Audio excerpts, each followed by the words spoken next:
composed and directed Amma, written by Sri O.N.V. Kurup, and Achanam Makkalam, written by Mahakavi Mallathol, emphasizing the values and duties of human being. Widely traveled, Srimati Hemavati strives to promote Mohiniyattam nationally and internationally through her performances, workshops, and lectures. Her dedication to Mohiniyattam and her exemplary performance was recognized by many awards like Kaladapanam Award in 1990, Warrior Samajas Kala Praveen Award in 1999, Rhymes Al Hind Kuwait's Award in 2010. She received Kerala Sangeet Natak Academy's Guru Puja Award in 2007. Kerala Kalamangalam Deemed University awarded for a good teacher and good dancer in 2009. Kerala Sangeet Natak Academy Award in 2011. And Kerala Sangeet Natak Academy presented her award on 7th June 2017 at Vailopalli Samskriti Bhavan, Trivandrum, and at present she is waiting for the Guinness record after having choreographed Sri Narayana Guru's Daivi Dasakam praise song in Mohiniyattam style. After giving practice to 1,535 students in the Kodungalur Maidan on 21st April 2018. She is also a grade A top artist of Doordarshan. She was visiting professor for 2 years in Kaladi Sri Shankaracharya Sanskrit University, and now she is working as a visiting professor of Kerala Kalamangalam Deemed University. She continues to teach Mohiniyattam to the post-graduation students and students of foreign origin. Now over to Ankita for the rest of the proceeding. Thank you, sir. Hello. Mohiniyattam is one of the classical dances of India from the southern state of Kerala. We will now start with the interaction with Kalamandalam Hemavati ji.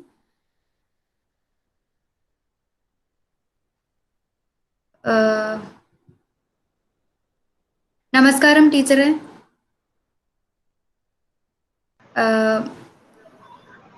എനിക്ക് ആദ്യം ചോദിക്കാനുള്ളത് നമ്മൾ interaction session start ചെയ്യാണ്. അപ്പോൾ ആദ്യം എനിക്ക് ചോദിക്കാനുള്ളത് teacher ഇപ്പോൾ നൃത്തകലയിൽ വന്ന ഇൻസ്പിറേഷൻ എന്താണ്? അപ്പോൾ അത് ഞാൻ ആദ്യം ഹിന്ദിയിൽ പറഞ്ഞിട്ട് അത് കഴിഞ്ഞിട്ട് ടീച്ചർ സ്റ്റാർട്ട് ചെയ്യുന്നു കേട്ടോ.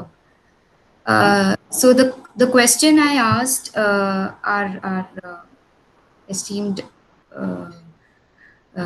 guest today, Kalamandalam Hemavati ji, is that उनकी वो नृत्य कला में 13 साल से हैं, 13 साल की उम्र से हैं, तो उनकी नृत्य की शिक्षा के लिए उनकी क्या प्रेरणा रही है? तो ये क्वेश्चन है उनके.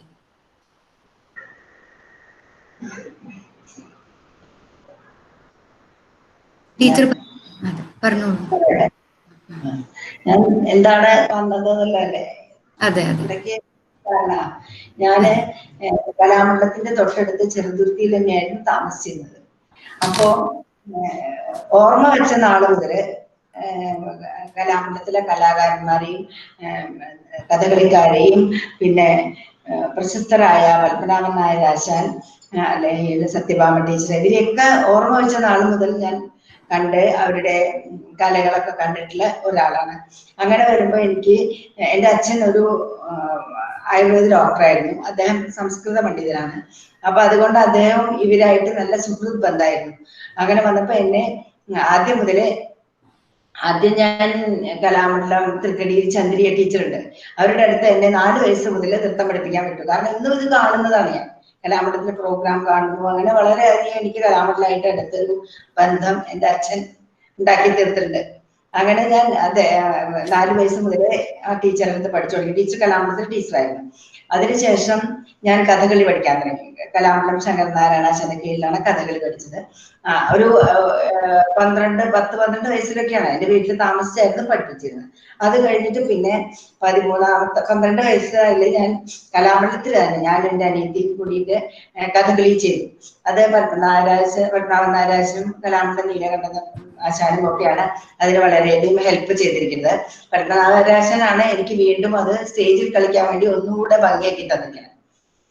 കലാമണ്ഡലം പത്മനാഭൻ നായരാജൻ ആശാൻ അത് ഒന്നുകൂടി ഭംഗിയാക്കി ഞാനും എന്റെ അനിയത്തിയും കൂടിയിട്ട്, എന്റെ അനിയത്തി ഇതൊന്നും ജീവിച്ചിരിക്കില്ല, എന്റെ അനിയത്തിയും ഞാനും കൂടിയിട്ടാണ് അത് ദുര്യോധന വധത്തിലെ ഇതാണ് ഞാൻ ചെയ്തത്, പാഞ്ചാലി. അതുപോലെ അതിന് പാർഷദി മമസഖി എന്നുള്ളത് ശ്രീകൃഷ്ണനായിട്ട് എന്റെ അനിയത്തി ചെയ്തു. പരിബാഹി എന്നുള്ളത് ഞാൻ ചെയ്തു. അങ്ങനെയാണ് പരിസംബാഹി എന്നുള്ള പദം അത് ഞാനാണ് ചെയ്തത്. അങ്ങനെ ഞങ്ങൾ രണ്ടുപേരും ചെയ്തു. അതിന് മുമ്പ് സാരി നൃത്തങ്ങളൊക്കെ കലാമണ്ഡലത്തിലെ കോമ്പറ്റീഷനൊക്കെ വരും കഥകളിയുടെ. അപ്പൊ ഞാൻ 10 വയസ്സിൽ സാരി നൃത്തമൊക്കെ ചെയ്തിട്ടുണ്ട്. അപ്പൊ അങ്ങനെ മേക്കപ്പ് ചെയ്യാനും കലാമണ്ഡലം സ്റ്റേജും ഒക്കെ തന്നു. അന്നത്തെ കാലം അങ്ങനെയാണ്. എന്റെ അച്ഛന് നല്ല കൈയായിരുന്നു കലാമണ്ഡലത്തിൽ. അപ്പൊ അന്നതെല്ലാം നമുക്ക് തരും, അങ്ങനെ തന്നിരുന്നു. അപ്പൊ കുഞ്ചുനായരാശാനൊക്കെ പറഞ്ഞു നല്ല എന്താണ് ഭംഗിയാണ് മേക്കപ്പ് ചെയ്ത അന്നത്തെ കാലത്ത്, നല്ല ഭംഗിയാണ്, അത് കാരണം ഈ കുട്ടിയെ ഇനിയും പഠിപ്പിക്കണം എന്നൊക്കെ അച്ഛനോട് പറഞ്ഞു. അപ്പൊ അച്ഛൻ വീണ്ടും കഥകളി പഠിപ്പിക്കാന്നൊക്കെ വിചാരിച്ചത്. ഞാനൊരു വാരസ്യാർ കുടുംബത്തിൽ പെട്ടതാണ്, കാരണം അമ്പലവാസിയല്ലേ. അപ്പൊ നമ്മൾക്ക് നൃത്തങ്ങള് കലാമണ്ഡലത്തിൽ ചെയ്യുക അല്ലെങ്കിൽ നൃത്തം ചെയ്യുക എന്നൊക്കെ പറഞ്ഞാൽ അത്ര, എന്റെ അമ്മാവനൊക്കെ അമ്പലത്തില് ജോലി ചെയ്തതാണ്, കഴകാണ്. അപ്പൊ അത് സമ്മതിക്കുന്ന ഇതല്ല. അപ്പൊ ഞാൻ പക്ഷെ ചേരണം, എനിക്ക് കലാമണ്ഡലത്തിൽ ചേരണം എന്നൊരു വാശിയായിരുന്നു എനിക്ക്. അങ്ങനെ എനിക്ക് ആദ്യം മുതലേ കലാമണ്ഡലമായിട്ടുള്ള ബന്ധം ഓർമ്മ വെച്ച നാൾ മുതൽ. എന്റെ അമ്മ പറയും, വള്ളത്തോള് തന്നെ പറയാറുണ്ട്, 1 വയസ്സൊക്കെ ഉള്ളപ്പോ അധികം ഇങ്ങനെ നടന്നു പോകത്തെ, വടി കുത്തിയിട്ട് ഇങ്ങനെ നടക്കാനായിട്ട്. അപ്പൊ പറഞ്ഞ ഇവിടെ കലാമണ്ഡലത്തിൽ ചേർക്കണം എന്നൊക്കെ അച്ഛനോട് പറയാൻ, അച്ഛൻ അത്ര ബന്ധമാണ് അവരായിട്ട് പറയാറുണ്ട് എന്നൊക്കെ പറഞ്ഞു. അപ്പോഴൊന്നും വിചാരിച്ചിട്ടില്ലെങ്കിലും, പക്ഷെ പിന്നീട് എനിക്ക് വന്ന സാഹചര്യം മുഴുവൻ കലാമണ്ഡലത്തിൽ ചേരാനുള്ളത് കാണും. വളരെ എതിർപ്പുകൾ സഹിച്ചാണ് ഞാൻ കലാമണ്ഡലത്തിൽ ചേർന്നത്. അങ്ങനെ ഓർമ്മ വെച്ച നാൾ മുതല് എന്റെ ഉള്ളില് കലയാണ് എന്ന് കൊണ്ട് നടക്കണം. കലാമണ്ഡലം എന്നെ ഈ നിലയ്ക്ക് എത്തിച്ചത് കലാമണ്ഡലമാണ്. ശരി ടീച്ചർ. അങ്ങനെയാണ് എനിക്ക് വരാനുള്ള കാരണം. പറഞ്ഞോളൂ. ഹലോ. അങ്ങനെയാണ് എനിക്ക് വരാനുള്ള കാരണം. ഞാൻ കലാമണ്ഡലത്തിലേക്ക്, എന്റെ വീടിന്റെ തൊട്ടടുത്തായിരുന്നു ഹോസ്റ്റൽ. അതൊന്നും കലാമണ്ഡലം അത്ര ഇതായിട്ടില്ല. അപ്പൊ കലാമണ്ഡലത്തിലെ സമാധിയുടെ അടുത്താണ് ഞങ്ങൾക്ക് ക്ലാസ് ഒക്കെ. ഹോസ്റ്റലില് വീടിന്റെ തൊട്ടടുത്തല്ലേ. അപ്പൊ അന്ന് ഗുരുകുലം, അന്ന് ടീച്ചർമാരല്ല ഞങ്ങൾക്ക്. ചേർന്ന് കഴിഞ്ഞാൽ രാവിലെ 5 മണി മുതൽ പാട്ട് ക്ലാസ് തുടങ്ങും. 5 to 6 പാട്ട് ക്ലാസ് തുടങ്ങും. ഞാൻ ചോദിച്ച ചോദ്യത്തിനെല്ലാം പറയുന്നത് എന്നോട് പറയട്ടോ, എനിക്കറിയില്ല. അപ്പൊ നോക്കണം, പറയണം. നിങ്ങൾ ചോദിച്ച ചോദ്യത്തിനെല്ലാം ഉത്തരം എന്ന് വെച്ചാ. അല്ല, അത് ഇത് നെക്സ്റ്റ് ക്വസ്റ്റ്യന്റെ അതായിരുന്നു. അപ്പോ പറഞ്ഞോളൂ, അല്ലെങ്കിൽ ഞാൻ ക്വസ്റ്റ്യൻ ചോദിച്ചിട്ട് പറയാം. പറഞ്ഞോളൂ. അപ്പൊ ഇതാണ് എങ്ങനെയാണ് ഞാൻ കലയിലേക്ക് വരാനുള്ള കാരണം. ഓർമ്മ വെച്ച നാളെ കാണുന്നത് കഥകളിയും വടംതുള്ളലും അല്ലെങ്കിൽ മോഹിനിയാട്ടവും കണ്ടുകൊണ്ടിരിക്കുന്നത്. അവിടുത്തെ ആൾക്കാരായിട്ടാണ് കണക്ഷൻ. പിന്നെ എന്നെ അവിടെ ചേർത്തിയത് ഞാൻ ചേരണ്ട എന്നാണ് എല്ലാവരുടെയും അഭിപ്രായം. സ്കൂളിൽ അന്നൊക്കെ 13 വയസ്സിൽ കല്യാണം ചേരണം. പിന്നെ സ്കൂൾ വിദ്യാഭ്യാസം ഇല്ല. അപ്പൊ അങ്ങനെ വരുമ്പോ ടീച്ചേഴ്സൊക്കെ അച്ഛനോട് പറഞ്ഞു, മാഷന്മാരൊക്കെ പറഞ്ഞു, കുട്ടിയേക്ക് ചേർത്തണ്ട, കാരണം സ്കൂളില് വിദ്യാഭ്യാസം പോവല്ലേ, പിന്നെ പഠിക്കാൻ പറ്റില്ല, ഇത് കഴിഞ്ഞിട്ട് പഠിക്കാം, അങ്ങനെ പറ്റുള്ളൂ, 4 കൊല്ലം കഴിഞ്ഞിട്ട്. അപ്പൊ അതുകൊണ്ട് മിക്കവാറും ആരും സമ്മതിക്കില്ല, സ്കൂൾ വിദ്യാഭ്യാസം പോയി സമ്മതിച്ചില്ല. എനിക്ക് കലാമണ്ഡലം, ഈ കലമതി, അങ്ങനെ ഞാന് ചേർന്നതാണ് അവർക്ക്. അങ്ങനെയാണ് ഞാൻ കലയായിട്ട് ബന്ധപ്പെട്ട. ഓർമ്മ വെച്ച നാൾ മുതൽ തന്നെയാണല്ലോ കാണുന്നത്. അതുകൊണ്ട് ഞാനിത് ട്രാൻസ്ലേറ്റ് ചെയ്യാം ആദ്യം. तो हैमावती जी का कहना है कि वो चेरुदुर्ती, जहाँ पे केरला कलामंडलम का इंस्टीट्यूट है, वो चेरुदुर्ती में ही रहती थी, पास में ही रहती थी। और इंस्टीट्यूट के पास रहने की वजह से उनके जो पिताजी थे वो एक वैद थे और एक संस्कृत स्कॉलर थे। तो उनकी बहुत दिलचस्पी थी ऐसी कलाओं में। और 4 साल की उम्र में उन्होंने कलामंडलम चंद्रिका जी से उन्होंने अपनी शिक्षा स्टार्ट करी डांस में, नृत्य में। और फिर उन्होंने 10 साल की उम्र में कथकली का अध्ययन भी स्टार्ट किया। और वो उन्होंने कलामंडलम शंकर आशान उनसे प्रारंभ किया, और पद्मनाभन नायर आशान ने भी उनको शिक्षण दी। तो उन्होंने अपनी छोटी बहन के साथ कथकली की प्रैक्टिस की शिक्षण स्टार्ट करी थी। और उसके बाद उनका अरंगेटम मतलब कि जो फर्स्ट परफॉर्मेंस होता है, जो डेब्यू परफॉर्मेंस होता है, उन्होंने 12 साल की उम्र में कथकली का किया था। और ये कह रही हैं कि उनकी छोटी बहन ने दुर्योधनवधम का एक पीस था जिसमें उनकी बहन ने श्री कृष्णा का रोल किया था और इन्होंने द्रौपदी का रोल किया था। तो वहां से ही 4 साल की उम्र से ही उनका नृत्य से कनेक्शन और प्यार शुरू हो गया था। और जब वो कलामंडलम में पहुंची तो इनका कहना है कि वो एक ऐसे कम्युनिटी से हैं जिसको अम्बलावासी कम्युनिटी। अम्बलावासी का मतलब है, अम्बलम मतलब temple, and Vasam means denizens, so they are basically denizens of the temple. So उस कम्युनिटी के लोगों को डांस बहुत ही डिफरेंट नजरिए से देखा जाता था। तो उनको काफी तकलीफ हुई थी एज अ डांसर कंटिन्यू करने के लिए, लेकिन फिर भी उन्होंने उनके पापा के इंस्पिरेशन के वजह से, उनके पापा के एनकरेजमेंट के वजह से उन्होंने स्टार्ट किया। उन्होंने 4 साल की उम्र में स्टार्ट किया। उसके बाद फिर कथकली वो सीखी। उसके बाद उन्होंने जो इंस्टीट्यूट ज्वाइन किया, केरला कलामंडलम ज्वाइन किया, वो 13 साल की उम्र में ज्वाइन किया। और उनकी वो कहती हैं कि उनका गुरुकुल सिस्टम था ऑलमोस्ट, बिकॉज केरला कलामंडलम भी उस टाइम पे स्टार्ट ही हुआ था। तो उसके बारे में वो और हम जानना चाहेंगे। मैं पूछूंगी उनसे कि कैसा था उनका, कि गुरुकुल सिस्टम कैसा था, उनके गुरुओं के साथ उनका बॉन्ड कैसा रहा है। तो अभी हम पूछते हैं उनसे। ടീച്ചറെ, അത് ഞാനിപ്പോ പറഞ്ഞു ഇവരോട്. അപ്പോൾ എനിക്ക് ചോദിക്കാനുള്ളത്, ടീച്ചർക്ക് ഇപ്പോ കലാമണ്ഡലം സത്യഭാമ പറഞ്ഞ വലിയ ഗുരുക്കന്മാര് ആയിരുന്നു ഗുരുക്കള്. അപ്പൊ അവരുടെ ഒപ്പമുള്ള ബോണ്ട് എങ്ങനെയായിരുന്നു? അവരുടെ ഒപ്പമുള്ള ഒരു ഗുരുകുലം സിസ്റ്റം ആയിരുന്നു എന്ന് ഇപ്പൊ പറഞ്ഞു ടീച്ചർ. അപ്പൊ അതെങ്ങനെയായിരുന്നു ടീച്ചറുടെ ഒരു എക്സ്പീരിയൻസ്? ഇന്നത്തെ കുട്ടികൾ പഠിക്കുന്ന പോലെയല്ല ഞങ്ങൾ അവിടെ താമസിച്ചല്ലേ പഠിക്കണം. അപ്പൊ ഹോസ്റ്റലിൽ ഞാൻ എന്റെ വീട് എടുത്തോണ്ട് എന്റെ വീട്ടിലേക്ക് ഇടയ്ക്ക് വരുന്ന മാത്രം. അപ്പൊ ഒരു വേലി പറഞ്ഞില്ലേ ഇപ്പൊ നാട്ടിലൊക്കെ, ആ വേലിയാണ് എനിക്ക് അങ്ങനെ വിളിച്ചാൽ കേൾക്കാം അങ്ങനെ. അപ്പൊ അതുകൊണ്ട് ഞാൻ രാത്രി പക്ഷെ ഹോസ്റ്റലിലാണ് കിടക്കുക. 5 മണിക്കാണ് പാട്ട് ക്ലാസ്. അപ്പൊ എന്നെ ഹോസ്റ്റലിൽ കൊണ്ടുവന്ന അച്ഛൻ ഭക്ഷണം കഴിച്ചിട്ട് 5 മണിക്ക് പാട്ട് ക്ലാസ്. പിന്നെ 6 മണി മുതല് 5 മണി മുതല് പാട്ട് ക്ലാസ്സിന് സുകുമാരി നരേന്ദ്രൻ, പിന്നെ എന്താണ് സരോജ ടീച്ചറ്, പിന്നെ NKV ദേവ് പഠിക്കുന്ന മാഷൊക്കെ വയലിൻ മാഷാണ്. പക്ഷെ അവിടുത്തെ ഒരു ഇമ്പോർട്ടന്റ് ആയിട്ടുള്ള ഒരു അധ്യാപകനാണ്.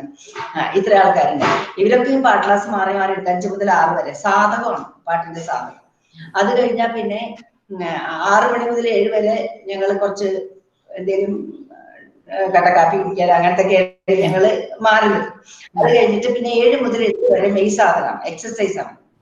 അത് അതിന് ടീച്ചർ ചന്ദ്രിക ടീച്ചറോ അല്ലെങ്കിൽ ലീലാമണി ടീച്ചർ എനിക്ക് ചന്ദ്രിക ടീച്ചർ കുച്ചിപ്പുടി പഠിക്കാനായിട്ട് ഞാൻ ചെന്ന കാലത്ത് 6 മാസം കുച്ചിപ്പുടി പഠിക്കാൻ ആത്രയ്ക്ക് പോയി. അപ്പൊ എന്നെ പഠിപ്പിച്ചിരുന്നത് ലീലാമണി ടീച്ചറാണ്, കലാമണ്ഡലം ലീലാമണി. അപ്പൊ അവര് കലാമണ്ഡലം ടീച്ചറല്ല, പക്ഷെ അന്ന് അവര് ടീച്ചറായിരുന്നു. അതിന് 6 മാസം ടീച്ചർ പ്രഗ്നൻസിയിൽ. അപ്പൊ ആ ടീച്ചർ എക്സസൈസിന് വരും. അങ്ങനെ ഫസ്റ്റ് ഇയറിലെ എക്സസൈസ് ഭയങ്കര കഷ്ടമാണ്, കാരണം വളഞ്ഞു നിൽക്കണം, അത് പിന്നെ നമുക്കത് പരിചയമായി. അത് കഴിഞ്ഞാൽ പിന്നെ അപ്പോഴൊക്കെ ടീച്ചർമാർ കൂടെ ഉണ്ട്. പിന്നെ ആ ടീച്ചർമാർ ഞങ്ങൾ ക്ലാസ്സിൽ വരുമ്പോൾ മാത്രമേ ഞങ്ങൾക്ക് ടീച്ചർ എന്നുള്ള പേടിയുള്ളൂ. അത് കഴിഞ്ഞാൽ അവരുടെ കാര്യങ്ങൾക്കൊക്കെ ഭക്ഷണം കൊണ്ട് കൊടുക്കാനോ അവർ ഞങ്ങൾക്ക് ഭക്ഷണം വയ്യാണ്ടായാൽ ഞങ്ങളുടെ അടുത്ത് വന്നിരിക്കും, ഭക്ഷണമൊക്കെ തരും. പിന്നെ മരുന്നുകൾ എല്ലാം വാങ്ങിത്തരും. പിന്നെ ഒരു എന്താ അസുഖം ഉണ്ടെങ്കിലും ടീച്ചർമാർ എത്തും ഉടനെ. അപ്പൊ അവരുടെ കാര്യത്തിൽ ഞങ്ങൾ അങ്ങനെയാണ്. അപ്പൊ ഞങ്ങൾ ഒരുമിച്ച് താമസിക്കാറുണ്ടോ, മിക്കവാറും അടുത്തടുത്ത എല്ലാ ടീച്ചേഴ്സും ഉണ്ടാവും. അപ്പൊ സത്യഭാമ ടീച്ചറും അടുത്ത് തന്നെയാണ്. ടീച്ചർ എനിക്കൊരു അമ്മ പോലെയായിരുന്നു. എന്റെ ഈ ഉയർച്ചയ്ക്ക് എല്ലാം കാരണം സത്യഭാമ ടീച്ചറാണ്. എനിക്ക് കേന്ദ്രത്തിൽ അവാർഡ് കിട്ടാനൊക്കെ ആയിട്ട് ടീച്ചറാണ് ആപ്ലിക്കേഷൻ കൊടുത്തിരിക്കുന്നത്. അത്രയധികം എനിക്ക് സത്യഭാമ ടീച്ചറായിട്ട് കണക്ഷൻ ഉണ്ട്. അപ്പൊ ഞാൻ ലാസ്റ്റ് 60 വയസ്സ് കഴിഞ്ഞിട്ട് ടീച്ചറെ ശിക്ഷയായിരുന്നു. ടീച്ചർ മരിക്കുന്നതിന്റെ 4 മാസം മുമ്പ് വരെ എനിക്ക് ടീച്ചറെ ശിക്ഷ ചെയ്യാൻ ഇത് സാധിച്ചിട്ടുണ്ട്. കാരണം കലാമണ്ഡലം യൂണിവേഴ്സിറ്റിയിൽ എനിക്ക് വിസിറ്റിംഗ് പ്രൊഫസറായിട്ട് 7 കൊല്ലം കിട്ടി. ഇപ്പൊ ടീച്ചറോട് വിസിറ്റിംഗ് പ്രൊഫസറായി വന്നു. അപ്പൊ ടീച്ചർക്ക് എന്നോട് ഉള്ള സ്നേഹം കൊണ്ട് ടീച്ചറ് എന്നെ കൊണ്ട് പ്രോഗ്രാം ചെയ്യിക്കും, എന്നെ പിന്നെയും പ്രാക്ടീസ് ചെയ്യും. അപ്പൊ അത്രയും അടുപ്പമായിരുന്നു ഗുരുക്കന്മാരായിട്ട് ഞങ്ങൾക്കുണ്ടായിരുന്നു. അപ്പൊ ഞാൻ 7 മണിയുടെ ക്ലാസ് കഴിഞ്ഞാൽ 8 മണിക്ക് ഭക്ഷണം കഴിക്കാനുള്ള സമയം 8 മണി മുതൽ 8 വരെ. 8:30 പഴയ കലാമണ്ഡലം എന്നാ പറയാം, ഇന്നത്തെ സമാധി പുതിയ കലാമണ്ഡലം ഇവിടെയാണ്, പഴയത് അങ്ങനെ പറയാം. PMA ക്യാമ്പസ് അനുപ്പത് അവിടെയാണ് ഞങ്ങൾ ക്ലാസ്. കൂടുതൽ ഒരുമിച്ച് പറയുമ്പോ നിർത്തിയിട്ട് അവിടെ പറയണോ, പറഞ്ഞു കൊടുക്കാൻ പ്രശ്നമുണ്ടെങ്കിൽ എന്താ പറഞ്ഞു? കൂടുതൽ ഒരുമിച്ച് പറയുമ്പോഴേ പറഞ്ഞു കൊടുക്കാൻ നിങ്ങൾക്ക് ഹിന്ദിയിലാക്കാൻ വിഷമമുണ്ടെങ്കിൽ ഇല്ല ടീച്ചറെ, ഞാൻ എഴുതുന്നുണ്ട്. അപ്പോ എഴുതിയിട്ട് ഞാൻ പറയാം. ശരി. അപ്പൊ 8:30 മുതല് 10:30 വരെയായിരുന്നു അന്ന് ക്ലാസ്, ഡാൻസ് ക്ലാസ് ഞാൻ പഠിക്കുന്നു. അത് കഴിഞ്ഞാൽ ഞങ്ങൾക്ക് വീട്ടിൽ വന്ന കുറച്ച് റെസ്റ്റ് ആണ്. സാഹിത്യ ക്ലാസ് പറയും. ഒരു ഇളയത് മാഷായിരുന്നു സാഹിത്യ ക്ലാസ്. മാഷ് ഇപ്പൊ ജീവിച്ചിട്ടില്ല. അദ്ദേഹം കണ്ണടച്ചുകൊണ്ട് അർത്ഥം പറയുന്ന കേട്ട അച്ചു കളിച്ച് കുടിച്ചിരിക്കുക സംസ്കൃതമൊക്കെ അദ്ദേഹം. അപ്പൊ അതിനെപ്പറ്റി ഞങ്ങൾക്ക് പറഞ്ഞു തരും കുറെ സാഹിത്യ ക്ലാസ്. അതാണ് അത്രയും ഞങ്ങൾക്ക് മനസ്സിന്റെ ഇത് കേട്ടു. അദ്ദേഹം പറഞ്ഞ പല കഥകളും ഞങ്ങളുടെ ഉള്ളിൽ നിന്ന് തട്ടിയിരിക്കുകയാണ്. അത്ര ഒരു മാഷ ജീവിച്ചിരിക്കില്ല. അങ്ങനെ ഒരു മാഷ. ആ ക്ലാസ് കഴിഞ്ഞാൽ പിന്നെ ഞങ്ങൾക്ക് ഉണ്ടാവുന്നത് ഊണ് കഴിക്കാനുള്ള സമയം. 1 മണി മുതൽ ഊണ് കഴിക്കാൻ ഒരു 11-12 വരെ ക്ലാസ്. അത് കഴിഞ്ഞാൽ നിർബന്ധമായിട്ടും പ്രാക്ടീസ് ചെയ്തോളാം 1 മണി വരെ. അത് കഴിഞ്ഞ് 1 മണിക്ക് ബെല്ലടിക്കും ഭക്ഷണം കഴിക്കാൻ. അപ്പൊ ഞാൻ എന്റെ വീട്ടിൽ പോകും, കുട്ടികൾ ഇവിടെ ഭക്ഷണം കഴിക്കും. സ്റ്റൈപ്പൻഡ് വാങ്ങിച്ചിട്ടാണ് ഞങ്ങൾ പഠിക്കുന്നത്. അങ്ങോട്ട് പൈസ കൊടുത്തിട്ടല്ല, ഇങ്ങോട്ട് പൈസ കൊടുത്തിട്ടാണ്. എന്നിട്ട് ഭക്ഷണം കഴിഞ്ഞാൽ പിന്നെ 2:30 ക്ലാസ് കൊടുക്കും. 2:30 തുടങ്ങിയ അത് ഭരതനാട്യ ക്ലാസ് ഒക്കെ ആയിരിക്കും ചിലപ്പോ. ഭരതനാട്യം ഞങ്ങളെ പഠിപ്പിച്ചിട്ടുണ്ട് ARR ഭാസ്കർ പഠിക്കും, തഞ്ചാവൂർ സ്റ്റൈലാണ്. അദ്ദേഹം വിജയിച്ചിട്ടില്ല, അദ്ദേഹമാണ് ഭരതനാട്യം പഠിക്കുന്നത്. അപ്പൊ സെക്കൻഡ് ഇയർ മുതലാണ് എനിക്ക് സത്യഭാമ ടീച്ചർ ക്ലാസ് കിട്ടുക. ഫസ്റ്റ് ഇയറിൽ ഫുള്ള് ജൂനിയർ ടീച്ചേഴ്സ് ആണ് പഠിക്കുക. അടവുകള് അത്രയൊക്കെ ഉള്ളു. സെക്കൻഡ് ഇയറിലാണ് മോഹിനിയാട്ടം തുടങ്ങുന്നത്. ആ മോഹിനിയാട്ടം തുടങ്ങുന്നത് തന്നെ ചൊവ്വയും വ്യാഴവും മാത്രമേ ഉള്ളൂ. അന്ന് അവിടെ മോഹിനിയാട്ടം മെയിൻ അല്ല കലാമണ്ഡലത്തില്, ഭരതനാട്യമാണ് തുടങ്ങുന്നത്. ചൊവ്വയും വ്യാഴവും മാത്രമാണ് മോഹിനിയാട്ടം ഉള്ളൂ. അത് ഉച്ചയ്ക്ക് ശേഷമല്ലോ, രാവിലെ അങ്ങനെയാണൊക്കെയാണ് പതിവ്. അത്ര മെയിൻ അല്ല മോഹിനിയാട്ടം. പിന്നെ അവിടെ ചെന്നു 5:30 വരെ ക്ലാസ്, 2:30 മുതൽ നിർത്താതെ 5:30 വരെ ക്ലാസ് ആണ്. ഇന്നത്തെ കുട്ടികൾ ചിന്തിക്കാൻ പോലും പറ്റില്ല. അങ്ങനെ 5:30 വരെയുള്ള ക്ലാസ് നിർത്തില്ല. അത് ഭാസ്കര മാഷൊക്കെ അരമണ്ഡലം അങ്ങോട്ട് നിന്നാ പിന്നെ എണീക്കാൻ സമ്മതിക്കില്ല. അങ്ങനെയാണ്. എന്തെങ്കിലും വന്നാ നേരെ പുറത്ത് നിർത്തും. നമ്മളെ പുറത്തുനിന്ന് കളരി പട്ടപ്പരയാണ് ഇന്ന് കളരി. പുറത്ത് നിർത്തി കഴിഞ്ഞാൽ നേരെ ഓപ്പോസിറ്റ് കഥകളി ക്ലാസ് ആണ്. അപ്പൊ ആൺകുട്ടികളൊക്കെ അവിടെ ഉണ്ടാവും. നമ്മളെ പുറത്ത് നിർത്തി കഴിഞ്ഞാൽ ആൺകുട്ടികളൊക്കെ കാണില്ല. അപ്പൊ അതുകൊണ്ട് ഞങ്ങൾ കള്ളത്തരം കാണിക്കില്ല. അപ്പൊ എനിക്ക് തോന്നുന്നില്ല കുട്ടികൾക്ക് അങ്ങനെ ചിന്തിക്കാൻ പറ്റുന്ന അത്രയും സ്ട്രെയിൻ ചെയ്ത ക്ലാസ് ആയിരുന്നു. അത് 5:30 കഴിഞ്ഞാൽ ഞങ്ങൾ ഹോസ്റ്റലിൽ വരും. അത് കഴിഞ്ഞാൽ ടീച്ചർമാര് ഞങ്ങളുടെ സ്വന്തം പോലെ കാല് വയ്യായോ വീഴൊക്കെ ചെയ്താൽ അവരെന്നെ എടുക്കും, ഇതാക്കും. ഫസ്റ്റ് ഇയറിലൊക്കെ നമ്മളെ മോളെ പോലെ നോക്കും ടീച്ചർമാര്. കാരണം ഗുരുകുല അങ്ങനെയാണ്. ടീച്ചറാണ്. പിന്നെ ഹോസ്റ്റലിലെ കുട്ടികളെല്ലാം കേരളത്തിന്റെ പല ഭാഗത്തുനിന്നും വന്ന് താമസിക്കുന്നവരാ. അവര് പെട്ടെന്ന് ഈ പഠിപ്പിക്കല് കാരണം അവർക്ക് പെട്ടെന്ന് മാനസിക വരെ. അത് കാരണം ടീച്ചർ ഇന്നും വളരെ ഇതായില്ല. പഠിപ്പിക്കുന്ന സമയം കഴിഞ്ഞാൽ പിന്നെ നമുക്ക് വളരെ സ്വഭാവത്തിന്റെ കാര്യത്തിൽ നമ്മൾക്ക് നല്ല വ്യത്യാസം അവിടെ വരും. അവിടെ ചെന്നാൽ അനുസരിക്കാൻ പഠിക്കും. ഞാനൊക്കെ ശരിക്കും സ്കൂളിൽ ക്ലാസ്സിൽ പഠിച്ചതിനെക്കാട്ടിലും നന്നായി അവിടെ പഠിച്ചു. ഇതുപോലെ ഞാൻ സ്കൂളിൽ പഠിച്ചിട്ടില്ല. സ്കൂളിൽ തല്ലി പഠിച്ചാലും പഠിക്കില്ല. ഇവിടെ ഒന്നും വേണ്ട, അത്രയും ഇതായിട്ട് ഞാൻ ഇവിടെ പഠിച്ചു. അത് കഴിഞ്ഞ് 5:30 ഹോസ്റ്റലിൽ ചെന്ന പിന്നെ 6:30 വരെ എന്താണ് നമുക്ക് കുളിക്കുകയും അങ്ങനെയൊക്കെ ചെയ്യാം. യൂണിഫോം നീലയും ഓറഞ്ച്, ഞാൻ പറയുന്നത് ഇളം പച്ചയും ഓറഞ്ചും സാരി ഉടുത്തിട്ടാണ് പൈജാമ. അപ്പൊ മുടി അതൊന്നും ഇങ്ങനെ കെട്ടിപ്പോണം, അവിടെ അങ്ങനെ കെട്ടി ടൈറ്റ് ആയിട്ട് കെട്ടണം, മുഖം മാത്രമേ കാണാൻ പാടുള്ളൂ. എങ്ങനെ ഇടും അങ്ങനെ ഇന്നും അങ്ങനെ തന്നെ അങ്ങനെയാണ്. കാരണം അതൊക്കെ ശരിക്കും കാണാനായിട്ട്. അത് കഴിഞ്ഞ് 6 മുതലൊക്കെ കണ്ണ് സാധകം 6:30 വരെയുള്ള ഒക്കെ 1 മണിക്കൂറേ സമയമുള്ളൂ. പിന്നെ കണ്ണ് സാധകം 6:30 മുതൽ 7:30 വരെ, അല്ല കണ്ണ് സാധകം 6:30 മുതൽ, അത് സാധകത്തിന്റെ ഒപ്പം കഴിയും കണ്ണ് സാധകം 7 മുതൽ അതിനുള്ളിൽ കണ്ണ് കഴുത്തിളക്കലൊക്കെ കഴിയും. ഇത് 6:30 മുതൽ 7:30 വരെ ഞങ്ങൾക്ക് പാട്ട് ക്ലാസ് വീണ്ടും തുടങ്ങും. സുകുമാരി മേനോ അല്ലെങ്കിൽ ഓരോ ബാച്ച് ആയിട്ട് ആളുകൾക്ക് ഓരോരുത്തര് പാട്ട് ക്ലാസ്. അത് ഹോസ്റ്റലിൽ പാട്ട് ക്ലാസ് പിന്നെ ഞങ്ങൾക്കൊരു 8:30 കഴിഞ്ഞാൽ പിന്നെ പ്രാക്ടീസ് ചെയ്തോളാം നിർബന്ധം. ഇതൊക്കെ കഴിഞ്ഞ് ഞാനൊക്കെ ഒളിഞ്ഞൊരു ഭാഗത്ത് വയ്യാഞ്ഞിട്ട് മടി ഒളിഞ്ഞിട്ട് ഒരു ഭാഗത്ത് ഇരിക്കാറൊക്കെ ഉണ്ട്. പക്ഷെ കണ്ടുപിടിക്കും, സുമാരി പാടാൻ ഇച്ചിരി കണ്ടുപിടിക്കും എവിടെയാണ് ഇരിക്കണത്. എന്നിട്ട് വന്ന് പ്രാക്ടീസ് ചെയ്യും. പ്രാക്ടീസ് നിർബന്ധമാണ്. അങ്ങനെ ഒരു ദിവസം സെക്കൻഡ് ഇയർ ആണ് നമുക്ക് അരങ്ങേറ്റം. അരങ്ങേറ്റം ശരിക്കും 3rd ഇയർ ആണ്. പക്ഷെ എന്റെ ദിവസവും എന്റെ നമുക്ക് കൂടി കാരണം ഞങ്ങളുടെ കൊല്ലക്കാർക്ക് കുറച്ച് പിടിക്കലായിരുന്നു ഞങ്ങളുടെ കൊല്ലം. അപ്പൊ ഒരു 9 ആളുണ്ടായിരുന്നു. അപ്പൊ ഞങ്ങൾക്ക് സെക്കൻഡ് ഇയറിൽ അരങ്ങേറ്റം കഴിഞ്ഞു. ഉണ്ടെങ്കിൽ അരങ്ങേറ്റം വേഗം കഴിയും. ഇത്തിരി നന്നായി ചെയ്യുകയൊക്കെ ചെയ്യും. കാരണം പ്രോഗ്രാംസ് ധാരാളം ഉണ്ട്. പരിപാടിക്ക് കുട്ടികളെ കൊണ്ടുപോകണ്ടേ. സെക്കൻഡ് ഇയറിൽ അരങ്ങേറ്റം കഴിഞ്ഞ പ്രോഗ്രാമിന്റെ പോലെ എനിക്ക് സ്റ്റേജ് എന്നോട് പറഞ്ഞ ഈശ്വരന്റെ പോലെ അതുകൊണ്ട് ഒരു പരിപാടിക്ക് എന്നെ കൊണ്ടുപോയില്ലെങ്കിൽ, മിക്ക പരിപാടിക്ക് ഞാൻ ഉണ്ടാവും, ഒരു പരിപാടിക്ക് എന്നെ കൊണ്ടുപോയില്ലെങ്കിൽ ഞാൻ രാത്രി ആരും അറിയാണ്ട് അവിടെ കാരണക്കാര്. അപ്പൊ ടീച്ചർമാരോട് ചെയ്യും, എന്താ ഹൈവേക്ക് മാത്രം കളിച്ചാൽ മതി, ഇടയ്ക്ക് ചെറിയ പരിപാടികളിലെ മറ്റൊന്നും ചെയ്യട്ടെ എന്ന് പറയും. അപ്പൊ കൊണ്ടുപോയില്ല ഞാൻ. അപ്പൊ വലിയ കേമായിട്ട് അവല്ലേ കൊണ്ടുപോണത്. എനിക്ക് ഹൈറ്റ് ഉണ്ട്, കാണാൻ കുറച്ച് ചെയ്തിട്ടുണ്ട്, അതൊക്കെ ആയിരിക്കണം. അന്നൊന്നും അത്ര കേമായിട്ടൊന്നും അറിയില്ല. പക്ഷെ അങ്ങനെ ഒരു ഇതിലാണ് ഞാൻ സ്റ്റേജ് ആയിട്ട് ഉള്ളത്. സത്യഭാമ ടീച്ചർ ഒരിക്കലും നമ്മൾ കളിച്ചത് നന്നായി എന്ന് പറഞ്ഞത് എനിക്ക് 60ാമത്തെ വയസ്സിലായിരുന്നു. അതുവരെ ടീച്ചർ നന്നായി പറയില്ല, ഒന്നുകൂടി ആവണമെന്നേ പറയാം. എപ്പോഴും അങ്ങനെ ആവണമെന്ന് എനിക്ക് എന്റെ അഭിപ്രായം. നന്നായിട്ട് ഒരിക്കലും അങ്ങനെ പറയില്ല. കുട്ടി ഒന്നുകൂടി ചെയ്യണം അങ്ങനെ പറയുന്ന ഒരു അവസ്ഥയാണ്. അതുകൊണ്ട് അങ്ങനെ നിർത്തണം. കഴിഞ്ഞോ? സമയം കൂടുതൽ എടുക്കട്ടോ. അപ്പൊ ഇത് ഞാൻ ട്രാൻസ്ലേറ്റ് ചെയ്യാം ആദ്യം.